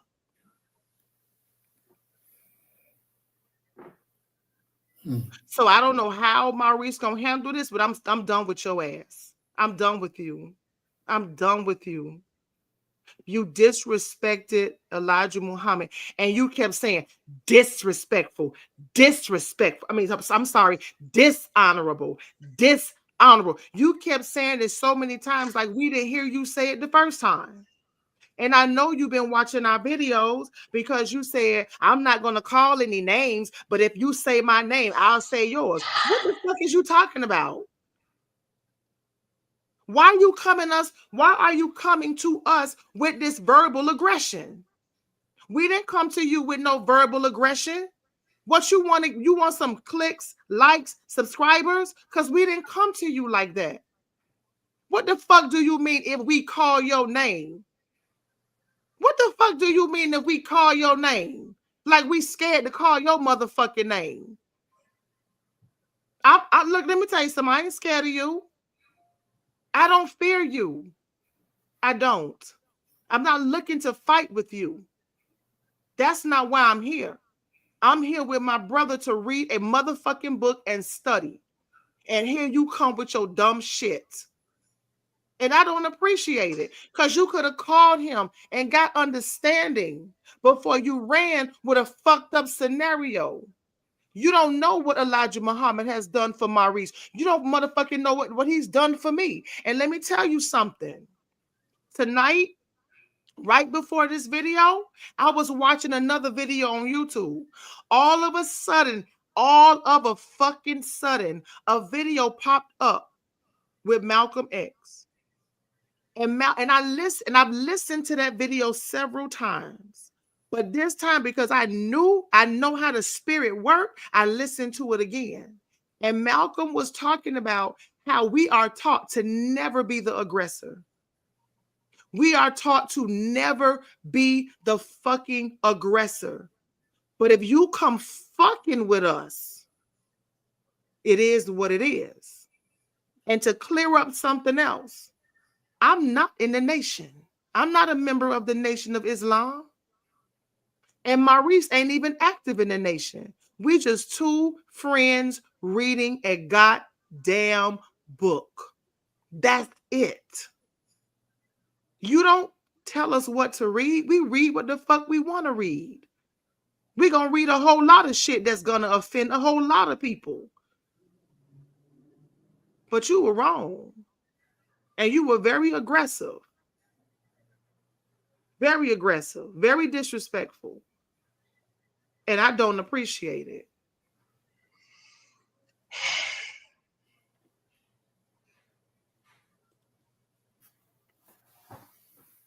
There you go, Maurice. Let's wrap this shit up. All right. Can I say something first, Maurice, that Dogo Oyemoyat said? Sure. Real quick. Mm-hmm. To say that there's no running water or flushing toilets in Africa is such an overstatement. Because as I've said in my previous videos, I've been all over Africa. And they got running water and flushing toilets. It just depends on where you go. There are, just like other parts of the world, there are good parts of Africa and bad parts of Africa. It just depends on where you go. And Africa, as we're seeing right now, is developing. So that's not a fair statement to say that there's no running water or flushing toilets in Africa. Because I've seen it with my own eyes. I've been there. That's not true. I agree with you. I've been to Djibouti, and they do practice open defecation there. Djibouti is fucked up, I will say. Fucked up. I've seen butt-ass naked people taking showers by the beach, which was not a good sight. And I saw all the open defecation and stuff. But not all of Africa is like that, especially when you go to the southern parts. It's like places like New York and Chicago and LA. And not all black people speak gibberish, and not all black people are debaucherous. So don't play word salad with me. You know what the fuck I'm talking about. A large part of Africa is underdeveloped. Okay. Let's not play word salad. Let's not do all that shit. Generally, most of Africa is fucked up. You know it, and I do too. Go ahead, wrap this shit up, Maurice. All right. So according to Emil, Elijah Muhammad is not a man to be reverent. We should be devoted to Malcolm X and others. You still feel the same about that? That Elijah Muhammad tried to blackmail black people. Where do you get that from?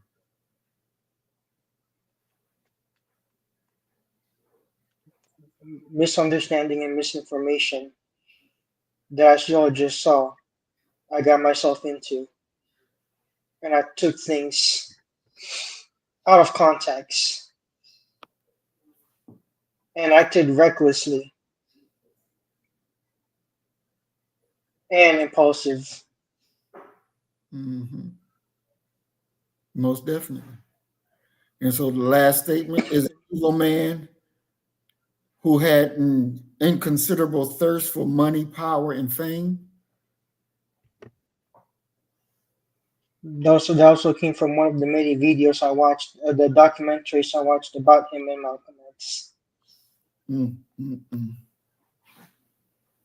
Do you understand what the word objective means?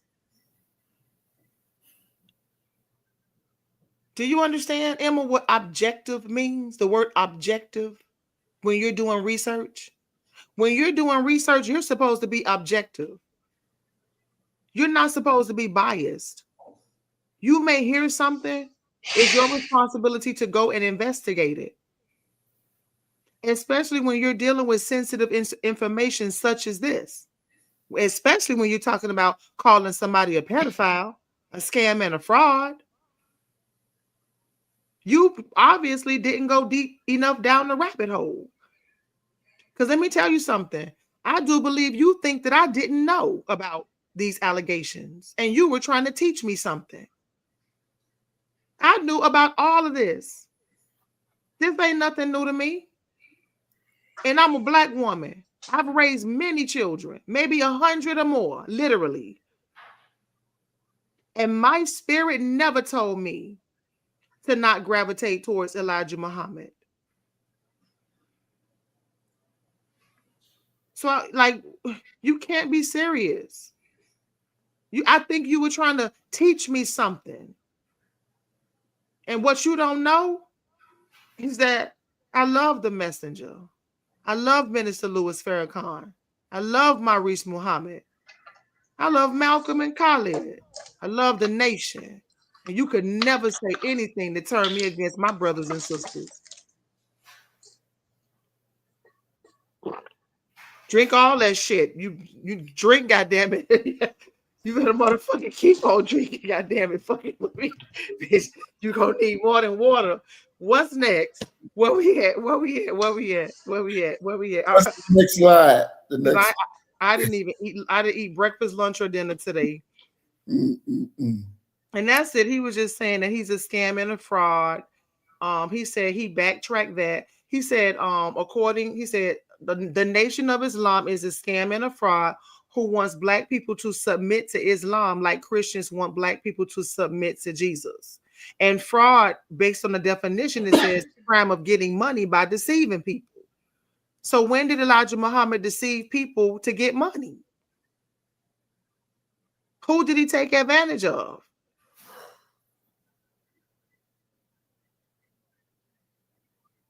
Nobody, according to what y'all are saying.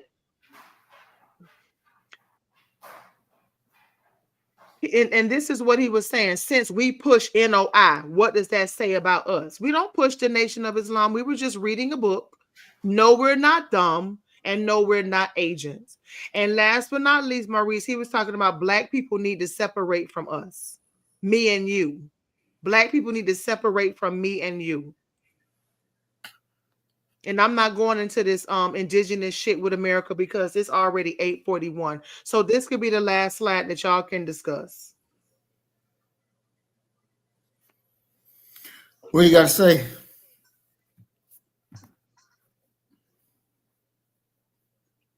Now, let me make sure you understand. For me, of course, just like my God, I love the nation. I love the messenger, the minister, the whole nine.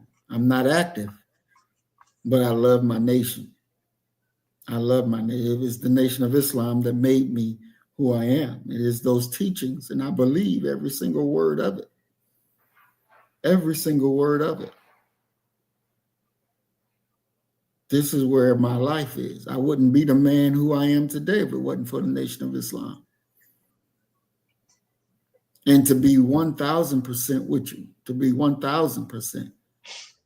Because I believe in, and this is just me, because I understand what the teachings represent and how they help our people. I believe in killing people who talk bad against the nation, who try to block people from the nation, people who try to dirty the messenger and dirty the minister. I believe in killing them. And the only reason that I haven't killed not one is because I know it would not make Minister Farrakhan feel good. I know that. Because if it was, heads would have been rolled. So the thing that I do, I fight them on the video. Information versus information. But trust and believe. I do believe heads should roll. Because to stop this man, to try to stop our people from getting this truth, from accepting their own and be their self, is to leave them to die. And you don't have anything that you can offer Black people that will raise them up to the condition that the minister and the messenger are raising us to. You don't offer that. You don't have that. But trying to kill, to try to assassinate our character because of your misunderstanding, because of you not doing your due diligence. We're nowhere near done. And that you should know. I was very offended with your video. And I didn't, be very honestly, I didn't see that coming. Because you got my phone number. You know how to message me. We've talked many of times. Many of times. And you know you could have reached up, picked up that phone and reached out or send me a message, and you know I would respond. But to be treated like this from you, wasn't expecting that. Because I didn't view you as an enemy. I didn't view you as an enemy. You've been around us here at B1 for years, and we've accepted you. And we showed you love. We've been good to you. We've been good to you. Hell, Doc even cried over you. Was it because of that? Was it because of that time I was going through suicidal ideations? Yes. Yes. Yes. You never told me that, Maurice. I should have known. Yeah, he did it on camera. I watched the whole live stream. I watched the whole live stream. God has God abandoned us? I didn't see him cry, but maybe he cried after the live stream. He stepped away. He had to step Oh, away. okay, yeah, I did see him step away several times, but I didn't know he was crying to the corner. Yeah. See, this is the thing you don't understand. When we accepted you, we made you family. We cared about you, loved you, prayed over you, was happy to receive messages from you to make sure you okay. And this is what we get in return. That's why I never saw this coming. I never saw it coming.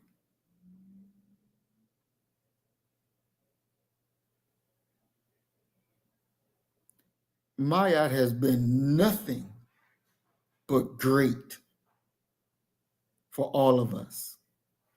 For all of us. Nothing but great. Look at that wasn't my idea to do the book study. That wasn't my idea. That was her idea. That was her idea. But it helps our people. It helps our people.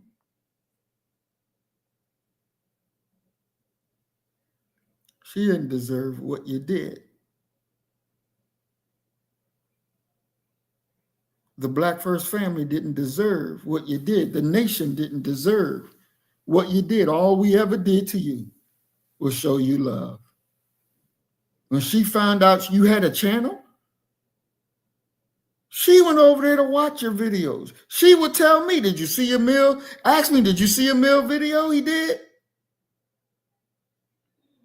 She watching it before me.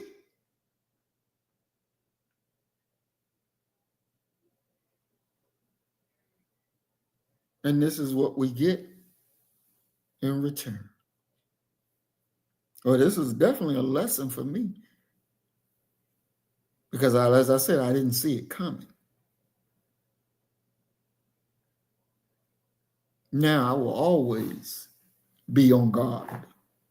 Always.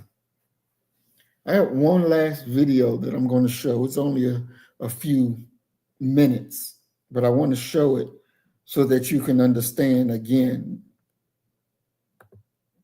the importance and who Minister Farrakhan and the Honorable Elijah Muhammad, who they are, and the importance of their mission. Earned what he has earned, and you must earn what you must earn. If you feel that God is guiding you, do what God is guiding you to do, but leave your father alone.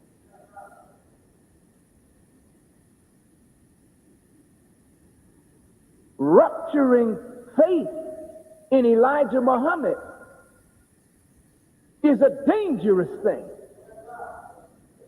Because if Elijah Muhammad is the apostle of Allah, as my fellow laborer said earlier, the man preceded the book, and the book came through the man. If you discredit the man, you are discrediting the book. Because if the people disbelieve in Muhammad, how then can they believe in the Quran? Are you understanding what I'm saying? So the wicked will always try to undermine confidence, faith, trust in the leadership, so that we will cast aside the body of knowledge brought by that leader that brings salvation. This is why when you attack the Honorable Elijah Muhammad, you're not just attacking that individual. That is like sentencing to eternal damnation 30 million black people whom that man's word has the power to raise from their condition. You understand what the minister just said? Do you realize that when the Honorable Elijah Muhammad departed and his son Wallace took over, and Wallace took down the Islamic flag and raised the American flag? Do you realize that those people that he done confused and messed with their minds that were following the Honorable Elijah Muhammad, a lot of them went over with Jim Jones to Guyana? Do you realize that? And they all died. You understand? They all died because the son confused the people, made the people distrust the message that the Honorable Elijah Muhammad brought. And it cost them their lives, even their children. You don't mess with that. Because you can't build that. You don't have nothing to save our people with. You don't have it. So it's not your place to try to tear it down. Because this is what they have. And God gave it to us to raise us from the conditions that we are in. That ain't your lane.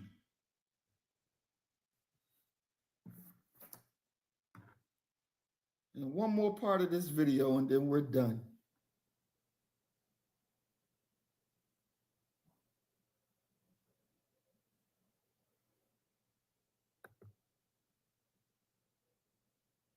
Be able to reverse what God and the Honorable Elijah Muhammad have started.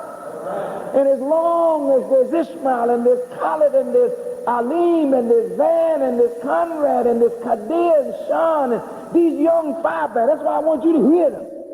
That there's always going to be somebody that's going to stand up for truth and stand up for you and stand up for the Honorable Elijah Muhammad. Always going to be that. So, I'm saying that, all of that to say, I didn't do this as an act of courage. It wasn't that I was brave. I just loved my leader and teacher. And I loved the God that came alone from Mecca to raise him up. And I couldn't stand by and see his name written out of history.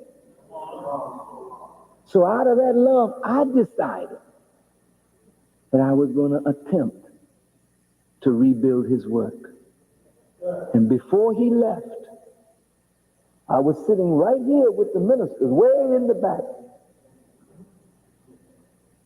And he said, come on out. I hear my minister over there. I'm sitting with all the ministers, but I'm in the back over here. He said, I hear my minister because I was loud, you know. I bear witness kind of loud. When my teacher was teaching, I wanted to let him know that I'm backing him, like some of you. And he called me out. Said, come on out and I want you in the front where I can see you. I want you always in my eye. And I sat where Brother Khalid is sitting. And he looked at me and he shook his head. He said, mm-mm. He didn't say a word. He just pointed to his chair. This one. This marble seat with the gold pillow. He said, he pointed and told me, sit there.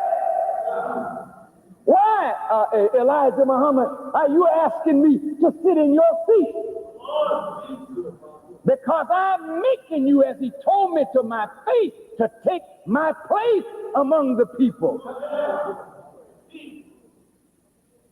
It's not what you are doing for yourself. It's what I and God are doing with you and for you, for the people. I'm making you to take my place. Sit there. He didn't do that to nobody else. Even when he was blasting me for something that I did on the West Coast when I went to see Huey P. Newton. And Huey asked us to submit to a search to get in the house to see him. And I submitted to that.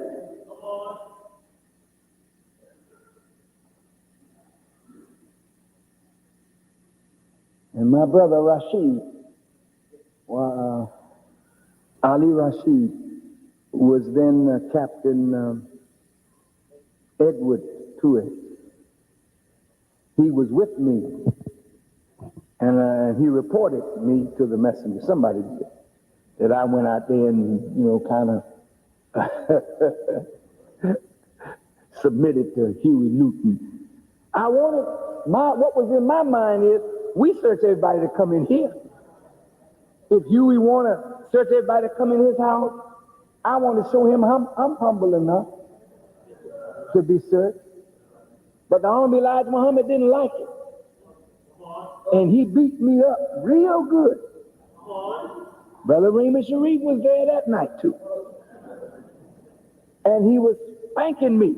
So just look at you, wearing out your knees to the likes of something like Huey Newton. You should be ashamed of yourself. Here, I put you in a $1 million building in New York City. He said, I don't want you to go to them. I want you to make them come to you, brother. You fell off the log, brother. And when you fall off the log, you can't get back up by yourself. You need help. Here you are. Listen to his word. Here you are, second only to myself, wearing out your knees to the likes of something like Huey Newton. What was he saying? Sharif was present, all the laborers was present. He's telling you, look, this man, he's second only to me. I'm next to God, and that man is next to me. Why? No, I want you to listen. I don't want no clapping. I don't want no clapping. I want you to sit down and hear me.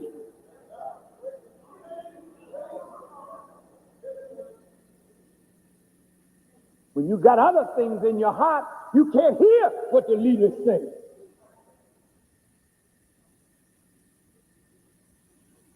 He's beating me and exalting me at the same time.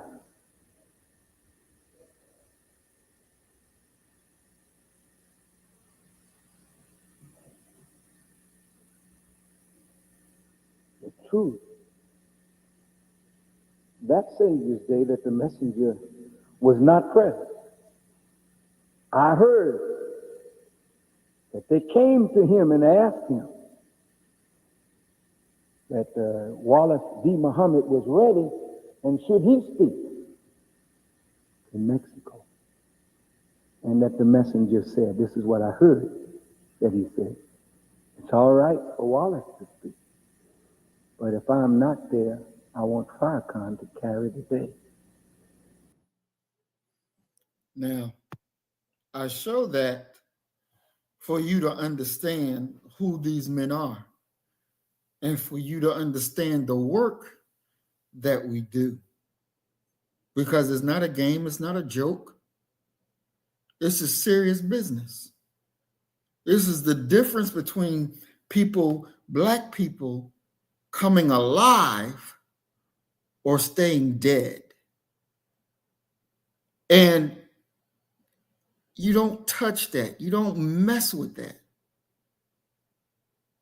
Because our people are in the condition and they need the right education, the right knowledge to raise them up. And the only way that place is right there. Right there. As you heard the minister say, the messenger is next to God, and the minister is only second to him. I hope you take that video down speedily. I hope you would even do an apology so that the same people that saw what you did understand that you was wrong. And you make it right. You make it right.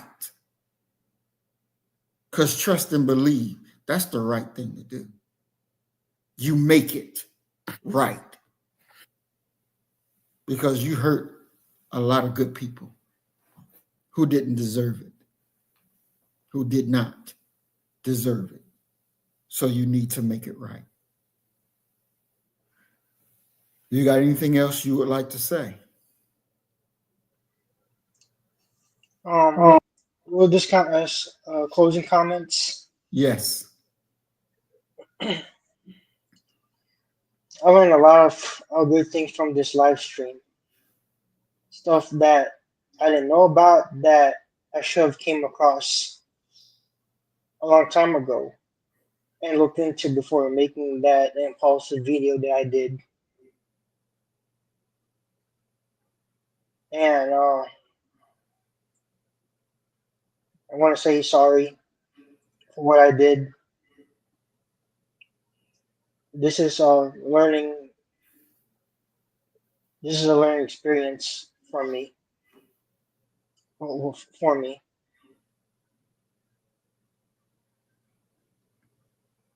because I'm gonna be honest with y'all. I have a history of making impulsive decisions. One of which almost, caused my career last year.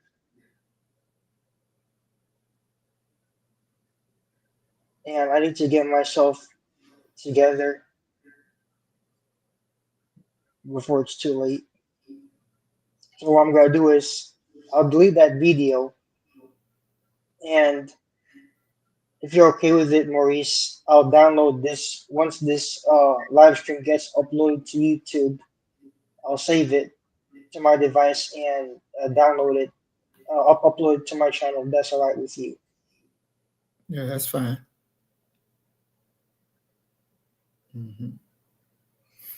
That's fine. All right. But I'm deeply sorry that I hurt a lot of people, including you and Dogo, on my yacht. And my chest is actually hurting right now, just thinking, just thinking and feeling the way I'm feeling right now after what I did.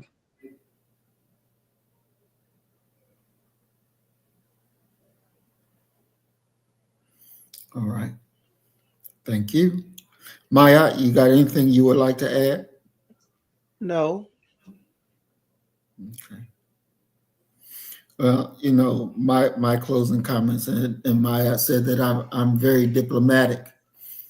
I think tonight I'm very tired, very tired. But you're on, and you're on at a 100%. So we're still good. We're still good. When I sit back and I reflect on these events, and I said this even to Maya, these things prepare us for what's coming down the line, for what's coming down the line. And for me, it lets me to know that I have to stay on guard 1,000%, because I don't know where the next shot comes from. I just know there will be a next shot.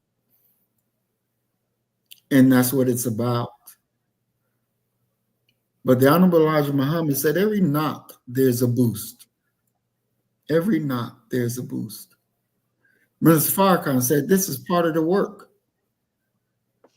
You can't have thin skin. You got to have thick skin, because your people are going to be hard. They're going to be cantankerous. But you got to take it in order to get them to where they got to go. To get them to where they got to go. And that's what it's about. I've said, I've done these battles against my own people on YouTube years ago. And I'm done with that. As Maya says, it's a waste of damn time. I want to fight the cracker. That's who I want to fight. That's who I want to take the head of. Because that's my enemy. That is my enemy. And that's the showdown that our people need to see. And that's the showdown that I'm ready for. That is the showdown that I'm ready for. We going to battle. We're marching straight into hell with a gasoline jacket. And we're going to deliver our people. 1,000%. 1,000%. So, to our enemies, regardless of your color, regardless of your thinking, to our enemies, know this: Muhammad is not weak. Don't get that wrong opinion. Don't look at tonight as he done lost a step. I ain't lost a goddamn thing. But I am tired. But Allah always gives you what you need.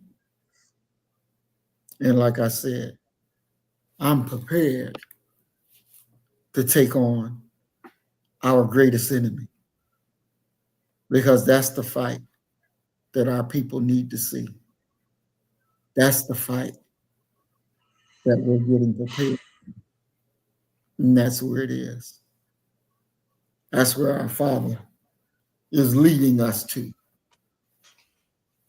We gonna fight. We gonna get it on. As they say, the battle is in the sky. Trust and believe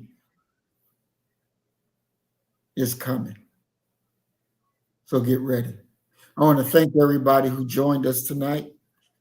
Thank everybody who will watch this video and understand the importance of our unity. Understand the importance of protecting our leadership. Understand the importance of protecting our love for one another. Because at the end of the day, Black people, we are all we got. As my brother Forecast says, we are all we have. So we have to protect that love that we have for each other. Because we got an enemy that we got to deal with. So I thank everybody for listening. I thank everybody for coming. I thank my co-host Mayat for being there and all her love and support. Because we're doing this thing and we're taking it all the way to the top. This is what it is. And there ain't no turning back. So as we always say, you kill the nigga in you, I'm going to kill the nigga in me, and our God will reign supreme. We are Black first. Today, tomorrow, and forever. Love you, family. Peace and blessings. Assalamu alaikum. Shalom. So you better get the message and get it straight. You're going to need some bridge work. It's simple as that. Because we're living in judgment. We're living in implementation.